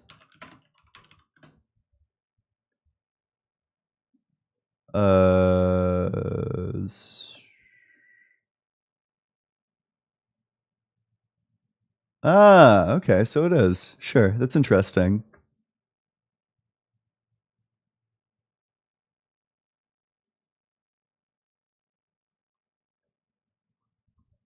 I suppose that makes sense, sure. I guess maybe I won't make that point anymore. Miko, thanks so much for the super chat. Big W from Miko. I appreciate you. Sorry, that probably deserved a bit more. Miko, thanks so much for the 10 gifted memberships. That's 10 gifted memberships. I'm trying to do more stuff for members. In fact, maybe I'll do a quick Q&A prior to book club today. Maybe I'll do a bit more than that. Maybe I'll do a little bit of maybe I'll do some like debate reviews. But regardless, I hope everyone's having a good one. If you're in that guest request box, make sure that you're 18 or older. Make sure that you believe in the God of the Bible, the Torah, or the Quran, and that will go to the very next guest. Hey, how's it going? Hey, pretty good. Yep, how old are you? I am 29. Yep, and what religion? Christianity. Okay. What makes you think that God exists? So I heard you say to the other guest that you didn't believe that there were any interesting messianic prophecies in the Bible. Are you familiar with the prophecies in Daniel? Tell me about them. Like, what's the one that you think Jesus has fulfilled? Daniel 7:13 through 14. Daniel That's- 7:13 through 14.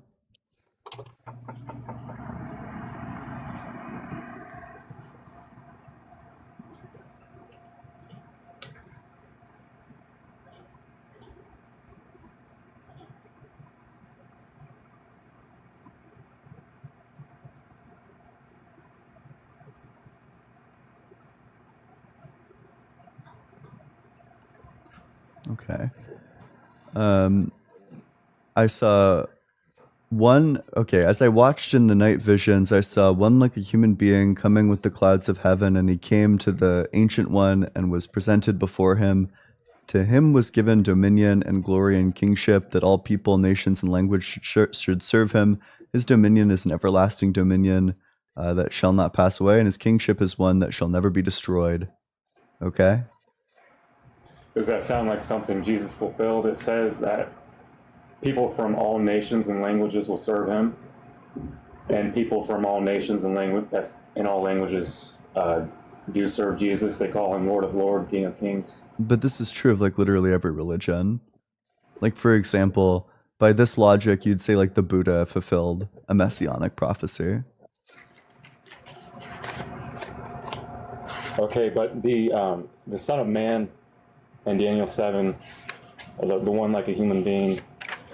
So Daniel 7 and Daniel 2 are like mirror prophecies. Are you familiar with the Four Kingdoms prophecy in Daniel 2? Yeah, I've heard about this one before. So there's four kingdoms, and then the fifth kingdom is the kingdom of God. The fifth one's a kingdom of God. Which verses is this one?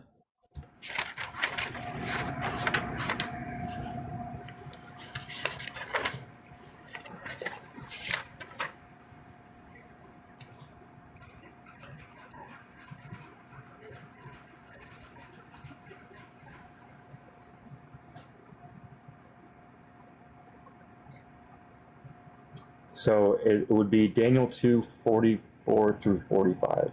Mm-hmm. So the rock that falls from the sky and smashes the statue is the kingdom of God, according to Daniel 2.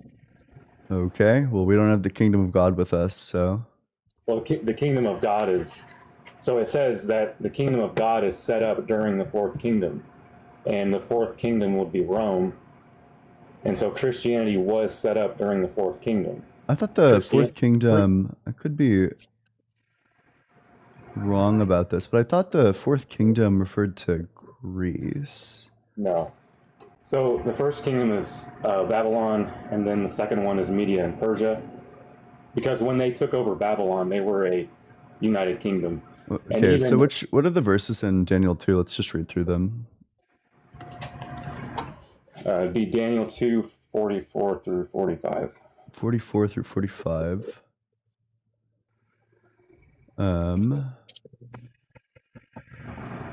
And in the days of those kings, the God of heaven will set up a kingdom that shall never be destroyed, nor shall this kingdom be left to another people. It shall crush. Oh, but it was destroyed. Rome fell. Christianity didn't fall. But the kingdom itself, like... No, the kingdom of God is not Rome. That's not what... The kingdom of God is Christianity. The kingdom of God is set up during Rome. That's what it says. Okay, let me read this again. So in those days of those kings, the God of heaven will set up a kingdom that shall never be destroyed, nor shall this kingdom be left to another people. It shall crush all these kingdoms and bring them to an end, and it shall stand forever.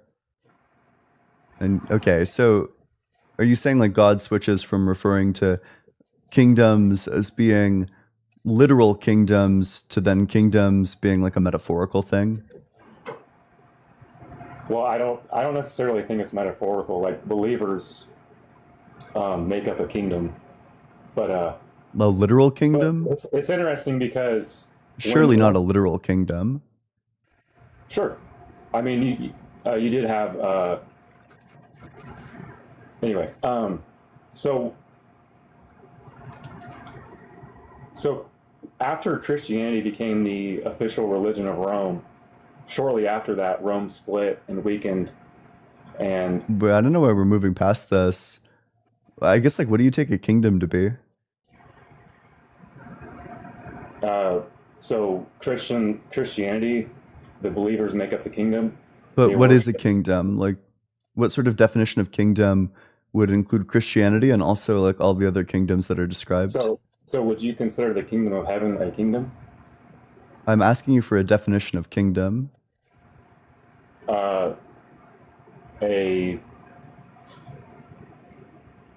What, I don't know. Give me your definition of a kingdom. Yeah, like some sort of like political state with a king.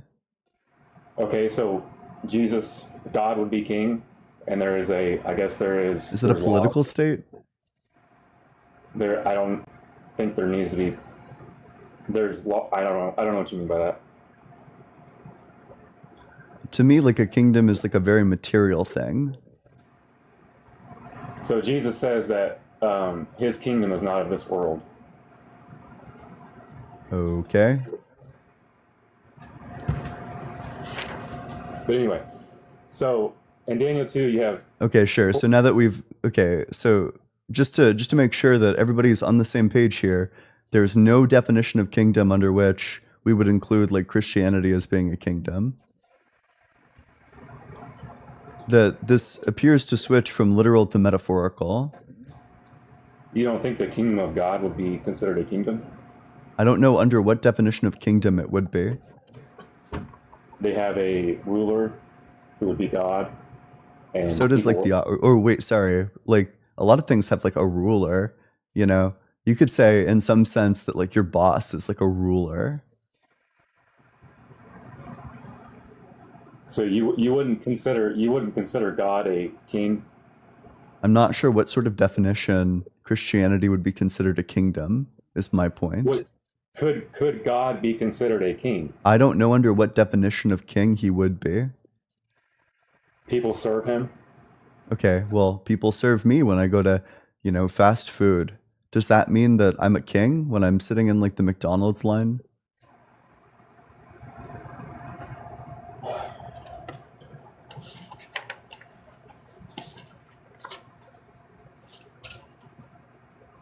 I don't know. I guess I just don't think that this prophecy, well, it's like not super clear to me that this prophecy is saying that. Okay. Well, okay. Let me make my case real quick. Yeah. So there's 4 kingdoms in Daniel 2. In Daniel 7, there's 4 beasts, and in Daniel 7 it says that these 4 beasts represent 4 kingdoms, and so it's like a mirror prophecy of Daniel 2. You have 4 kingdoms, and then there's a 5th kingdom, which in Daniel 2 is the kingdom of God. And then what happens in Daniel 7, after the 4 beasts, there is the Son of Man. The Son of Man comes on the clouds of heaven. He approaches the Ancient of Days, and he's given authority, a kingdom that never passes away, and people from all nations and languages serve him or worship him, depending on the translation. So that's so the 4th kingdom, this 5th kingdom comes during the 4th kingdom, which was Rome. And Christianity did come during the 4th kingdom. But there's also a prophecy in Daniel 9 where there is a Messiah who is killed. And that's also pretty interesting. Daniel 9? Where's the Daniel 9 verse? It is Daniel 9, 26 through 27. 26 through 27. After 62 weeks, an anointed one shall be cut off and shall have nothing, and the troops of the prince. Wait, sorry, let's read this from the beginning. 70 weeks are decreed for your people and your holy city to finish the transgression, to put an end to sin, and to atone for iniquity, to bring in everlasting righteousness, to seal both vision and prophet, and to anoint a most holy place. Know therefore and understand from the time that the word went out to restore and rebuild Jerusalem until the time of an anointed prince, there shall be 7 weeks, and for 62 weeks it shall be built again with streets and moats. Okay, wait, sorry. From the time that the word went out to restore and rebuild Jerusalem until the time of the anointed prince, well, these timetables sound like butchered. If it's saying like this person's going to come after like 62 weeks, you're looking at like a couple of years after the order to rebuild Jerusalem. No, these are actually weeks of years, and you can look this up. That's what every Weeks of scholar. years? What's a week of a Yes. year? So 1 week is 7 years, and that's what all scholars unanimously agree on that. I Okay. forget. How did I they think it arrive at makes that it- conclusion?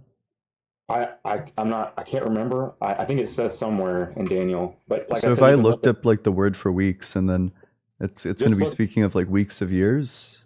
So look up, are the weeks in Daniel? Well, let's just considered look what weeks of what the years? word itself means, and then we can just look at the way that it's used in other contexts. Daniel 9:24.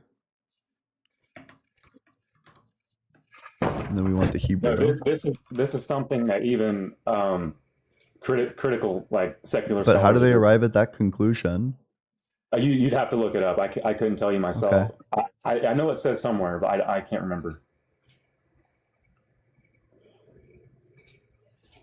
What do we got? Daniel 10:2.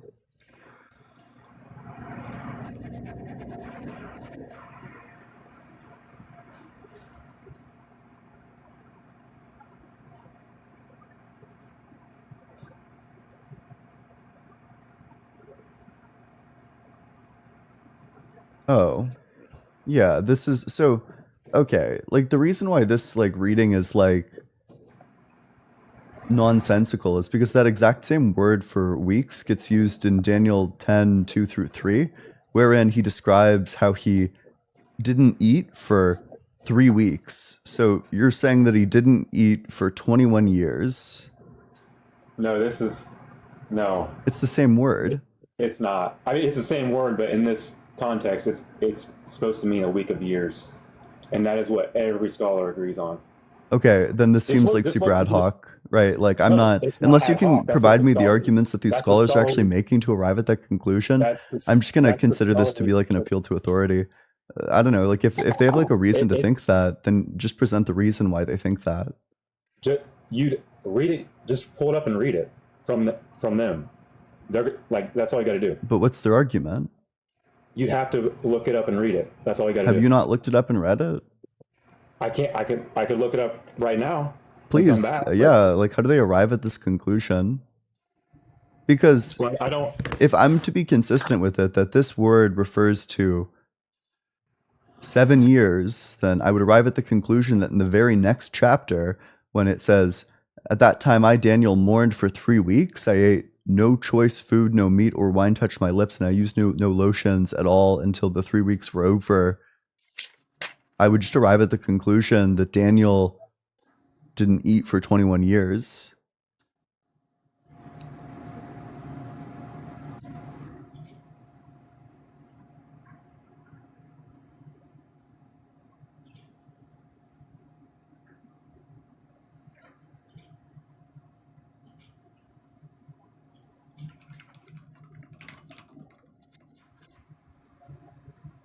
Okay, so the Hebrew word is shabua. I don't know how to say Yep. that. Yep, that's the one that gets used in Daniel 10:2 The and He- 10:3. The Hebrew shabua is a week of years and not days. Okay, then it is saying in Daniel 10:2 through 3 that he didn't eat for 21 years. Okay, so you're familiar with Jacob's week in Genesis? You'll have to remind me, what was Jacob's week? I think he had to work for 7 years, but it was called Jacob's week. Okay. So then you would commit yourself to the view that in the very next chapter, Daniel doesn't eat for 21 years?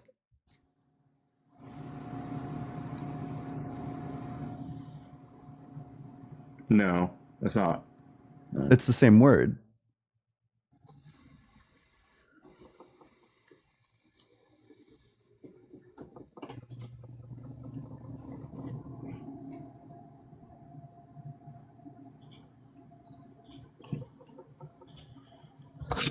Like even secular scholars believe this is about, because it doesn't make any sense to say these are 70 weeks of days. It just doesn't make any sense. Then why would it make sense to say that, at that time I, Daniel, mourned for 3 weeks is referring to 70, weeks of days? Because like God made the Israelites wander in the desert for 40 years for each day that they had doubt.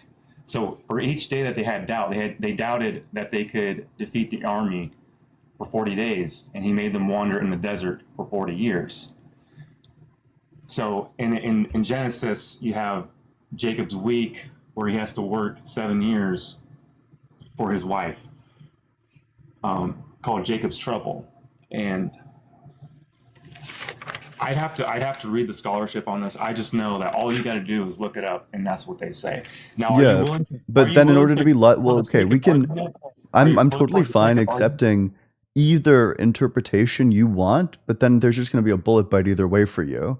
Either this word means years, in which case you'd be committed to saying that Daniel didn't eat for 21 years, didn't eat or drink 21 years, Well, there's or there's you no can Hebrew say word. that it's for days, in which case, weeks refers specifically like to 7 days, and then Jesus doesn't fulfill the prophecy. There's no Hebrew word for 7 years. That's why they just use week. Okay, so then how do we But- know that it's not talking about 7 years in Daniel? You'd have to read the scholarship on that. But for the sake of argument, are you willing to grant that these could be weeks of years? No, No? not unless you're willing to say that Daniel didn't eat for 21 years. It's the same word, unfortunately. All I can tell you is all the PhDs, the scholars, agree that these are weeks of years. Okay, That's I all wish that you had actually read their scholarship so you could explain why. Well, I can't. Are you not able to pull it up and read it? Okay, why didn't you pull it up and read it prior? And also, who do you want me to read?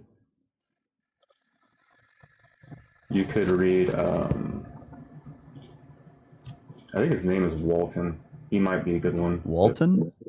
I can't remember his first name, but Weeks in Daniel 9 are years.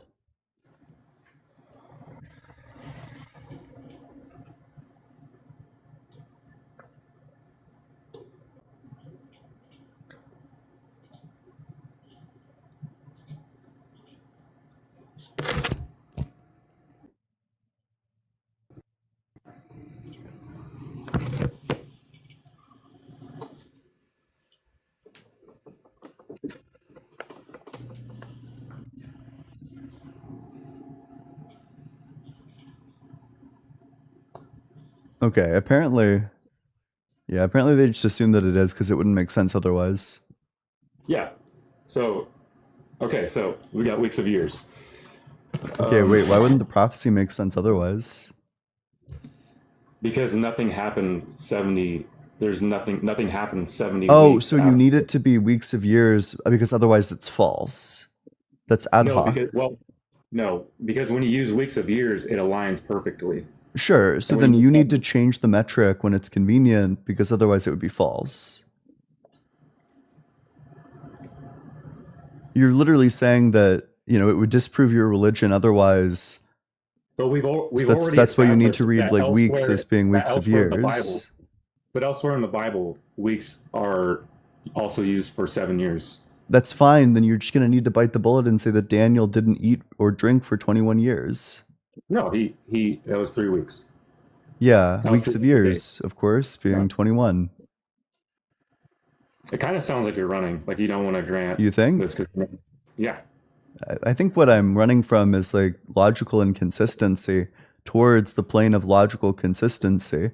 I'm fine reading these verses to either mean weeks of years or weeks of days. Either is fine for me, but then I just want you to bite the appropriate bullets.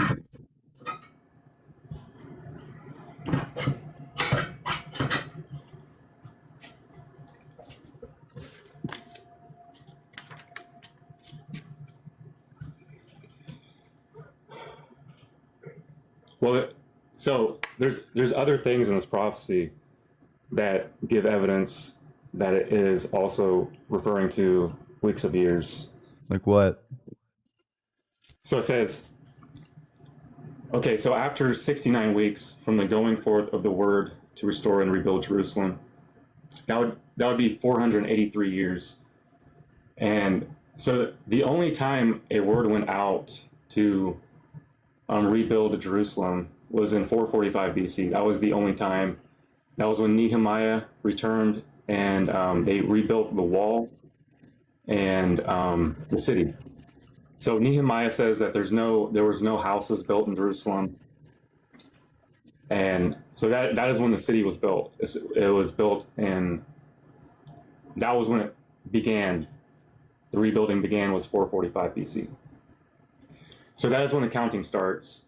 Oh wait, but then also it was decreed to rebuild by Cyrus the Great in 536 BC. No, the Edict of Cyrus was to rebuild the temple only. That was exclusively about the temple. Okay, and which one are you claiming? So when Nehemiah returned in 445 BC to rebuild the city. Okay, I see another decree from Ezra. So this was from Artaxerxes. Yeah, and that was in Ezra. I think it's mentioned in the book of Ezra. In 570 or 457 BC. So when it says rebuild Jerusalem, like what specifically is it referring to? Like this all feels super ad hoc. Also, by the way, you tried to blow past this. I don't grant that this is talking about years. That's fine.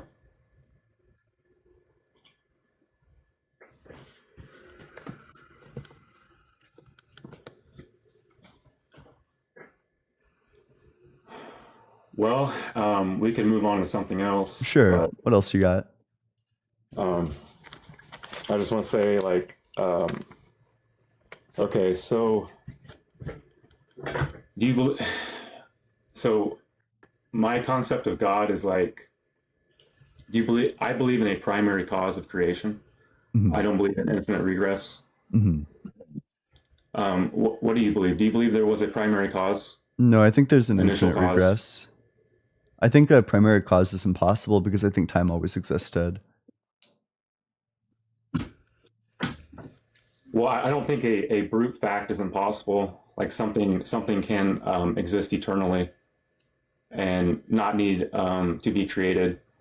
My issue with infinite regress, and maybe you have a response to this, is like an infinite regress posits something from nothing. No, it posits that there was always something. No, because you never so like you're moving back in time and new causes are popping into existence. So they don't exist yet. They don't actually exist yet, but somehow they're meant to justify what already exists. So you move further and further back in time and new causes are popping into existence. So they don't exist yet. So a new cause pops into existence to justify the cause before it. And it just keeps going down that line. No, the argument would be that there was just like an infinite chain of things like coming into existence, then going out of existence. But that's, of course, supposing the A theory of time. And I personally hold to the B theory of time that's going to hold that all these things all exist, that past, present, and future are all actual, but they exist at different time slices.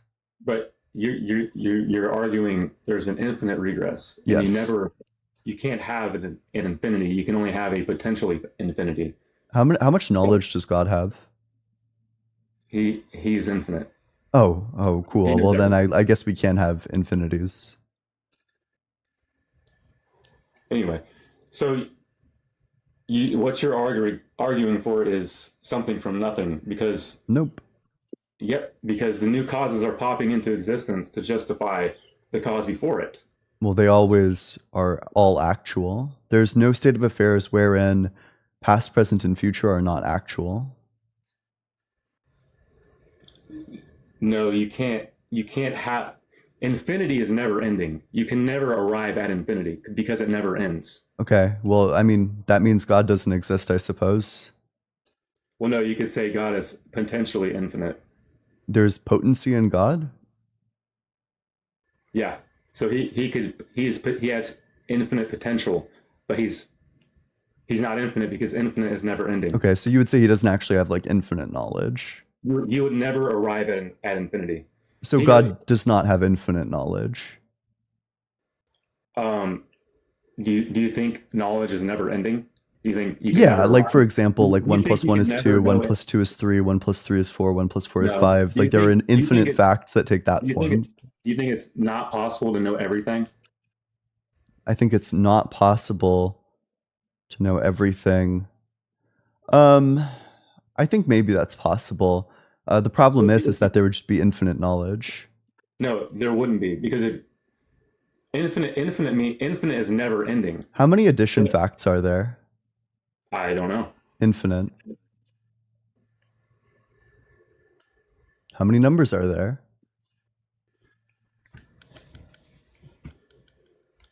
There's potentially infinite. How many numbers does God know of? Well, he would know. He's not bound by time, so he would know all of them. Which is how many? It would be infinite. Sure, so then you can have infinites.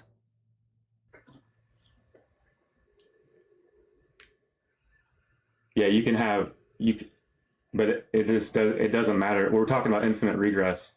Mhm. My problem is still you're arguing for something from nothing. No, because the there was causes always don't exist something. yet. No, because the new causes haven't popped into existence yet. So I hold that past, present, and future are all actual, but past, present, and future exist at different time slices. So you're That's saying called you're saying, eternalism. okay, but you're saying that the infinite causes are already existing. Yes. That So they're that's all not- actual, that's but they not- don't exist right now. For that's- example, like 10 minutes from now exists, but not right now. It exists 10 minutes from now.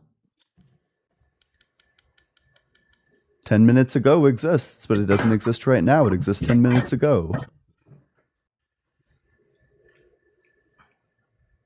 So a new cause is popping into existence.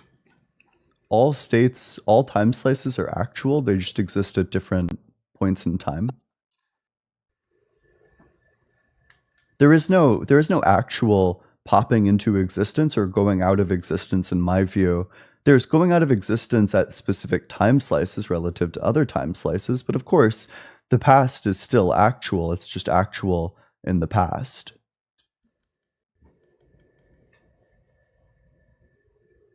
I kind of disagree.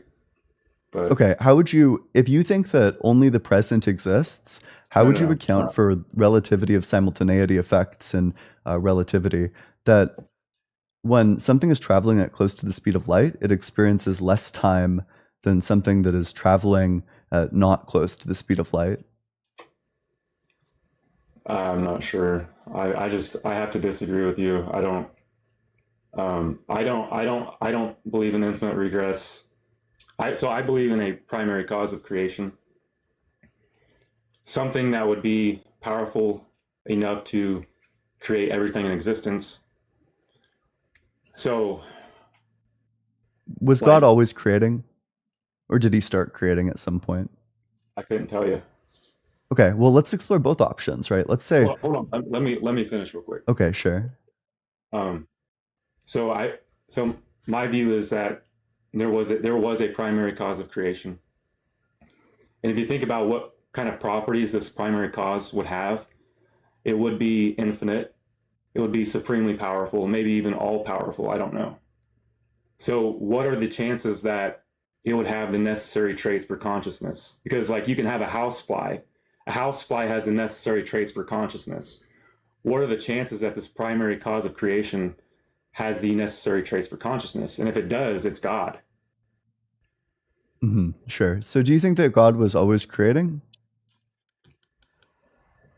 I don't know. Okay, well, let's explore both options. If God was always creating, then creation always existed. So, that's the dreaded infinite regress. But it also means that he never created it because he never brought it into existence. So clearly, God was not always creating. But if he began to create, well, then that would be a change within God. But a God outside of time doesn't change. Why would that be a change? Why would to go from not creating to creating, the actualization of a potential is a change. Okay. So what's the problem? Yeah, that a God outside of time can't change. Gah.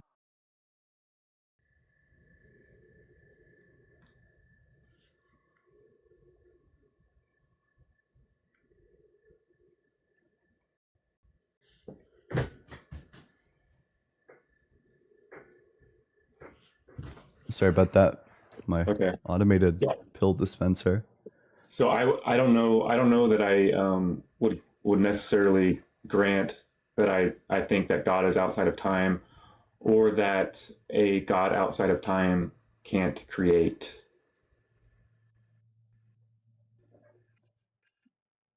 Sure. Well, let's talk about that. You don't think God's outside of time. That means that God's not the creator of time. Do you think time? So I believe in eternity. So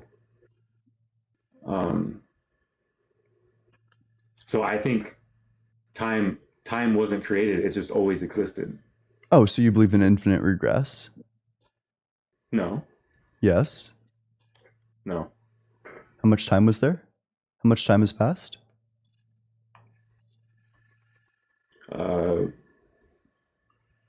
I believe in eternity. So I guess I don't know if I don't know. I don't know what you're asking. I think you do. Infinite, right? Yeah. There's Well, infinite no, time has no, passed.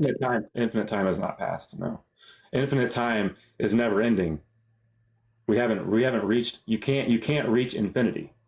But if you think that time is eternal, then you do think that, right? Like you do think No, that we've it's not. arrived, that infinite time has passed. There's been infinite duration that has Infinite elapsed. time is passing. Infinite time is passing, and it hasn't passed.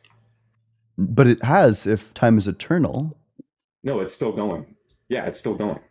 But if you sat down and totaled up how much time has passed, how much would it be?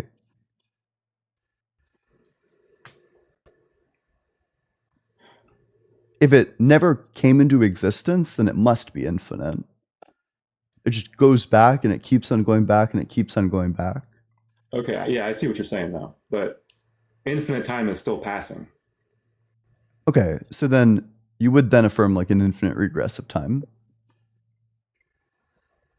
No. Do you believe moments of Well- time exist? Okay, I'm not sure. I'm not sure now.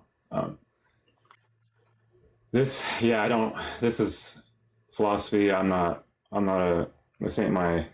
That's okay. It's like fun to read up on. Do you have anything else? I could talk more about the Bible if you wanted to. Sure. Maybe do you have any like apologetics for like any of like the horrific verses in the Bible? Things like, for example, like the slavery verses?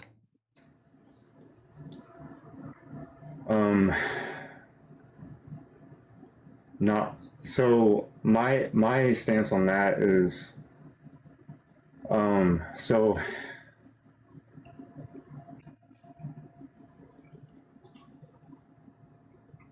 I don't believe in biblical inerrancy. Mm-hmm. Okay. Although, so the question that I would immediately have, if your claim is that, I suppose, or like I'm inferring that you're claiming that God never actually gave the law that said that you should own slaves or that you could own slaves. Is that correct? Well, I think he could have. I think he did. Yeah, I think he did. Well, if you don't have any apologetics for it, I mean, I'm probably just I would just ask you if you thought it was good, and you'd say no, and then we'd be at like a bit of an impasse. So, well, I think God likes humility, and Jesus does say that the least on earth is the greatest in the kingdom of heaven. So he says that your servant is greater than you, because he says that the prideful will be brought down, and the low will be exalted. Okay, so he's saying that is the apologetic that you should own slaves because by owning slaves you give them like better rewards in the afterlife? No, I think the laws around slavery was already legal, and God. I think my view is God was working with the laws that people were already having, they already had, and He was giving like restrictions on those laws and stuff like that.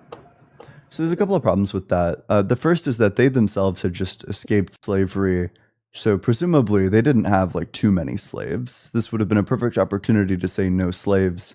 But even so, I mean, surely God isn't like capitulating to them for the sake of slavery, right? Like, let's say you time traveled back in time and somehow you got elected. You and all your time traveler buddies get elected to be the like leaders of I don't know, like the Confederacy Congress. Presumably the first thing you would do is just outlaw slavery, even if it's going to cause like mayhem. You'd say no slaves. Oop. Okay, he's gone. All right. Well, make sure you're double tapping on that screen, doing all that good stuff. Let's read some supers. Prof. Perf is BS, by the way. Ask Justin. I don't know what that is. Literally Lou, thanks so much for the super chat. And thanks so much for all the help and work that you do for this channel. Appreciate it. Glad you found some. Yep. Mr. Payco, thanks so much for the super chat. Prophetic perfect is Christian pretzel make-believe logic. Biblical Hebrew doesn't even have perfect tense. AI UI, I don't know what AI UI stands for. Please send additional money to clarify. No, I'm kidding. Much less prophetic perfect. Don't take my word for it. Justin's got you. Oh, that's what it means. Prophetic perfect. Yeah. Okay.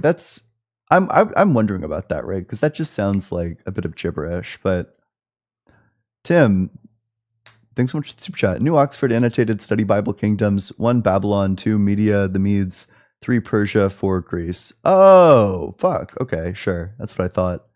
Relax with Russell ASMR. Hey Ian, been thinking about getting into doing more debates. I've done a few like on Discord. I've been really liking your argument from Change. Question: could time be part of God's ontology?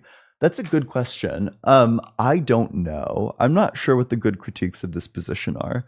I know that this is Ryan Mullen's like big thesis, which is that time is like an aspect of God. I don't know what the critiques of this are. I think that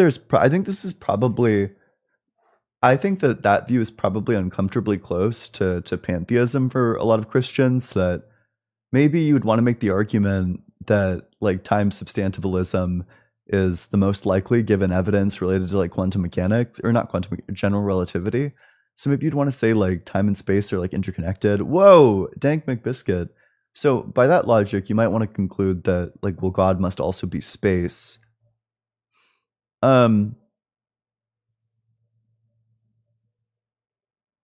If God's all good and God is time, does that mean that time is all good? That's kind of a weird implication.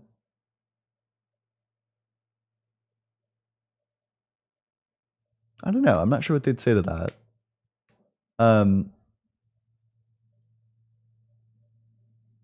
Oop, this person wants to come up. Hey, how's it going? Hey. Yep, how old are you? I'm 33. Yep, and what religion? Oh, I'm Christian. Okay, what makes you think that God exists? So before we get into it, I got a couple questions. Mm-hmm. Do you not believe just because you're like, yeah, screw that? Or do you not believe because there's some sort of like, you're like, yeah, only people who believe in that are stupid? You know what I mean by that? Neither. I think that there's like good rational arguments to be made against the existence of God. You know, I don't think that God could be the creator of time because time must have always existed. But of course, if God exists, then he's the creator of everything other than himself. So it seems like there's like an immediate problem for God's existence. So awesome. Before we get into my second question, what is your favorite sauce for wings? Well, I'm vegan, so it's been a while, but I like ranch. I like you can eat cauliflower wings previously. No, I don't like doing that. But yeah, probably ranch, which is also unvegan. So, But I remember the good old days I yearned for. So I mean, in reality, so are you just making this platform to argue against just because, or are you trying to make a reasonable argument? Yeah, I'm trying to make reasonable arguments, of course. So this is my time to say, what questions do you have for me, really? You're Christian? Yeah. Well, I think like the most pressing problems that I have with Christianity is that it seems like God in the Bible is just straightforwardly commanding atrocities. You know, God commands the slaughter of the Amalekite people, the men, the women, the children, and the infants, and then the Israelites go forward, and then they do that, and they kill the men, the women, the children, and the infants. Now, to me, and I'm sure to you, infants don't deserve the death penalty. So it makes it a bit problematic that God is giving these commands. So I'll make the argument too, though, that our death right here, right now, is it's a step to the later. You understand what I'm saying? Sure, but do you think the infants deserved the punishment that they got?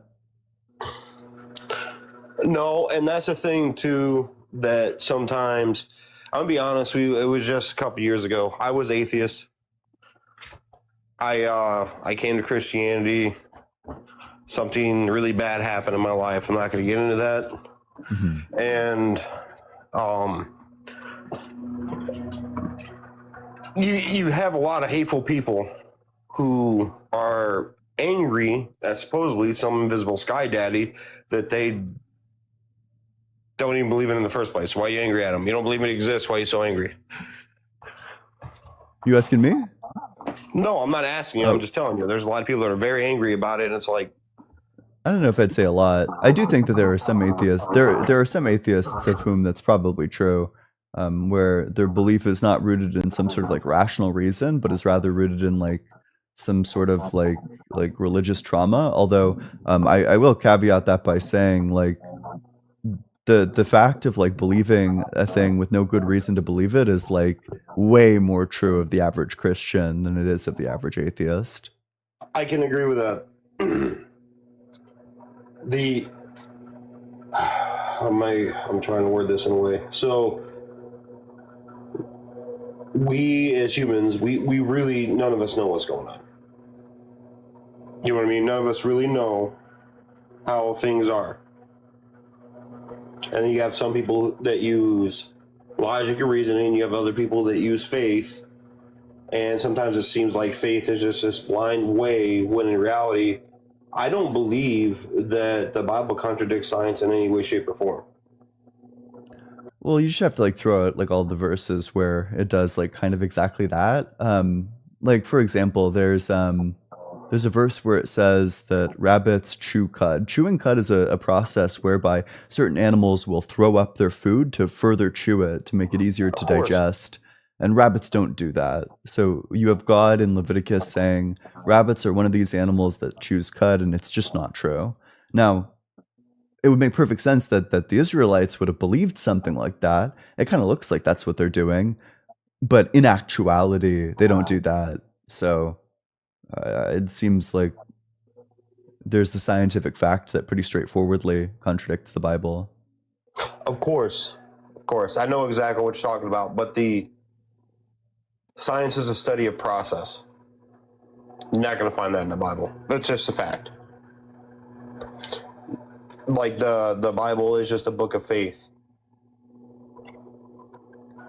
So the problem then becomes like this strategy might work to get you out of the Bible getting contradicted by science, but the strategy at that point would be saying like every time science disagrees with it, I throw out the Bible. Or at least like specific verses of the Bible. It just has like pretty gnarly implications. Like you're kind of forced to say that, you know, the Bible, like people are putting words in God's mouth all throughout the Bible that, you know, God didn't say this scientific falsehood, somebody else did. Okay, that's fair.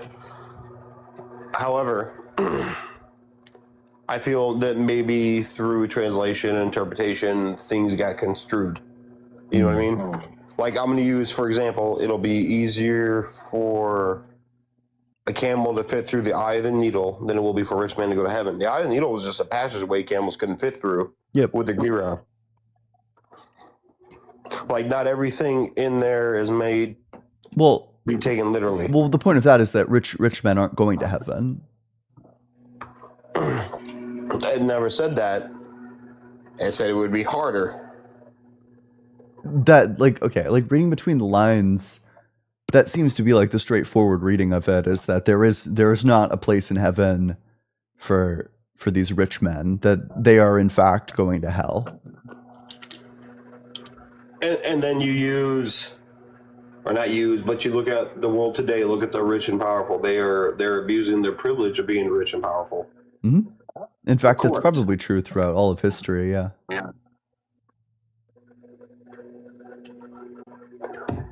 My thing is, you know, I've been watching a lot of... Oop. Hello? You have a lot of good reasoning, but you need to also realize sometimes that you might be wrong. Okay. That's totally fine. I wish people would point out the ways in which I am. I'm totally open to the possibility that I'm wrong, which is why when I'm arguing with people, I'll bring up like a premise conclusion style argument. You know, I'll bring up like a syllogism, and I will try to get them to point out the places in which I'm wrong, and I don't get much luck in getting pointed out. Like sometimes I get convinced that an argument I'm making is wrong, and then I'll refine the argument to try to avoid the problems that it previously had. So, you know, I'm open to being wrong about things. That's an important characteristic of being a human. Mm-hmm. If it's like I tell people all the time, so I run a glue factory for a living, right? So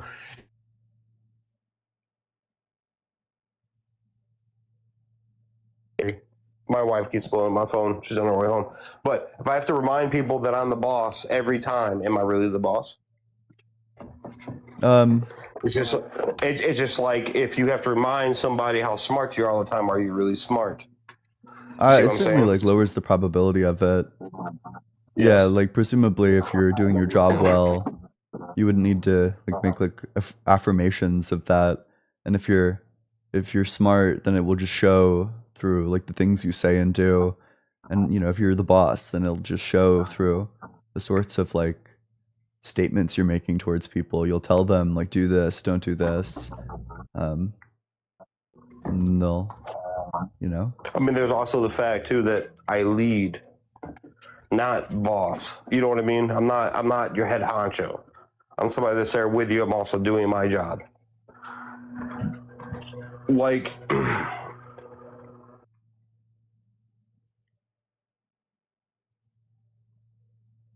sorry.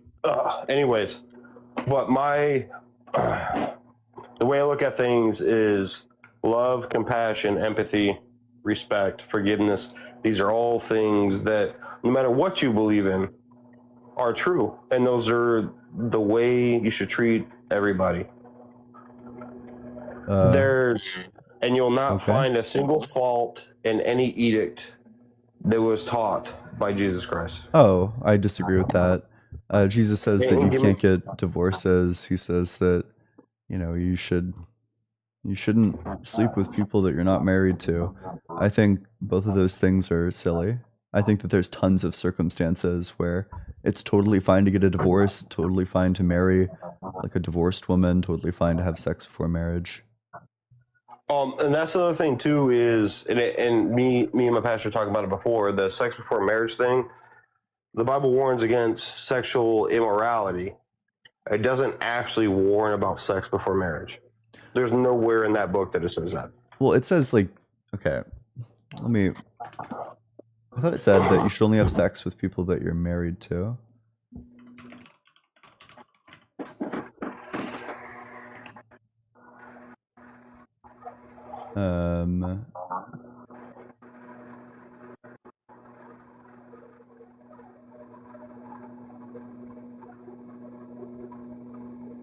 Oh, yeah, wait, doesn't it say that sex outside of marriage is sexually immoral?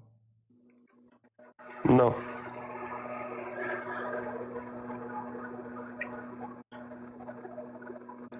Well, I might be learning something new here. Let me go through these verses to see. My mom never lied about that. Those people in that live were ignorant.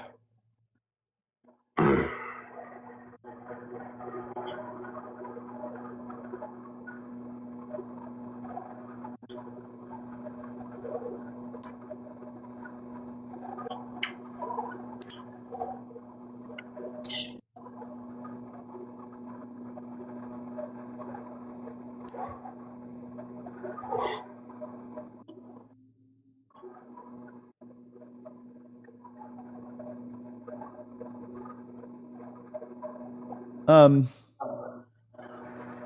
1 Corinthians 7:2 seems to be saying that it's sexually immoral to have sex outside of your marriage that you already have. Okay. Well, it's saying that the only person that you should have sex with is your partner. It's not saying if you're married, only have sex with your partner. It seems to be saying that the only person who it's acceptable to have sex with is like your husband or wife. Yeah, while you're married. It doesn't really say that though. You kind of have to read that in.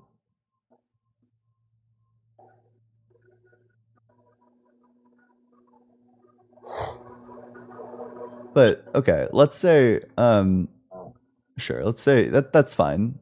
Still Jesus is like pretty unambiguous that you shouldn't be marrying people who are divorced and that you shouldn't be getting divorced. I just think that there's like situations where that's like totally fine. Of course. And here's the thing too though, you can get divorced. When it comes to infidelity, when your spouse is constantly mistreating you, those things are all allowed. Where does it say that in the Bible though, that you can do that? I don't know the specific verse here. So crap. I try to scroll up on my phone, it goes out on live.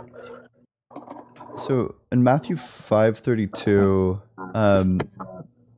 but I say to you that everyone who divorces his wife except on the grounds of sexual immorality makes her commit adultery, and whoever marries a divorced woman commits adultery. That just, I don't know. That's like a teaching from Jesus that's just like obviously false. I agree, but when it comes down to like, well, I just did it just because, that's what it's talking about. No, it says any time other than like your partner like cheating on you, basically. And it also tells you that your partner needs to respect you, otherwise you're also allowed to divorce. I would love to see the verse for that. But I mean, if what you're saying is true, like that would be chill. But it would seem to be a contradiction because Jesus says, "But I say to you that everyone who divorces his wife, except on the grounds of sexual immorality," that he's saying like this is the one and only exception. Okay, yeah, you're right there, but I do feel like that. I know what this is going off my own feelings. I ain't going off the Bible verse, so it's not an argument. You're correct here. Yeah, this is I think Jesus has like a lot of good teachings. I just think that this is like, but you seem like a pretty reasonable person, so it seems like you'd probably agree with this. But hey, do you have anything else? Otherwise, I'm heading out. I mean, there's also a part in the Bible too that talks about crap, I can't remember the exact thing. But essentially, sleeping with your brother's wife, you better spill your seed on. Oop. Oh, your wife is calling you. Yeah. So, but if you're sleeping with your brother's wife, you better spill the seed onto the floor. Like there's a lot of bad things. Oh, maybe not bad, I guess, but there's a lot of things that I question. Like, hey, that sounds questionable. Yeah, I mean, definitely, right? I definitely agree with that. Well, hey, I gotta get going. Thanks so much for coming on up. What do we got?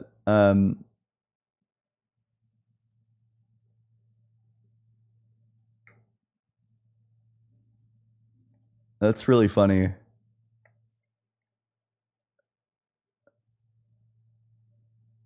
That's really funny, stream mods. But this guy, well, he sounds like I feel like he'd be like consistent in that. You know, I don't think that there's anything wrong with like being thirsty in like your following list. I think that this guy would actually say it's like totally fine to have like a thirsty following list. But hey, if you wanna learn more about philosophy but you don't know where to get started, we're doing the book club. The reading group is tonight at 35 minutes from now. I'm actually not going to do anything members only. I'll try to do something soon. Sorry, I feel like an evil fucking scumbag. But no, I'll try to prioritize doing like members only stuff.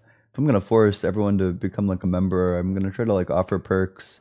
I want to do like debate reviews of previous debates, talk about like what I should have said, what it would have been like a good response. Do like little speech redos. Yeah, we have unapologetic tomorrow.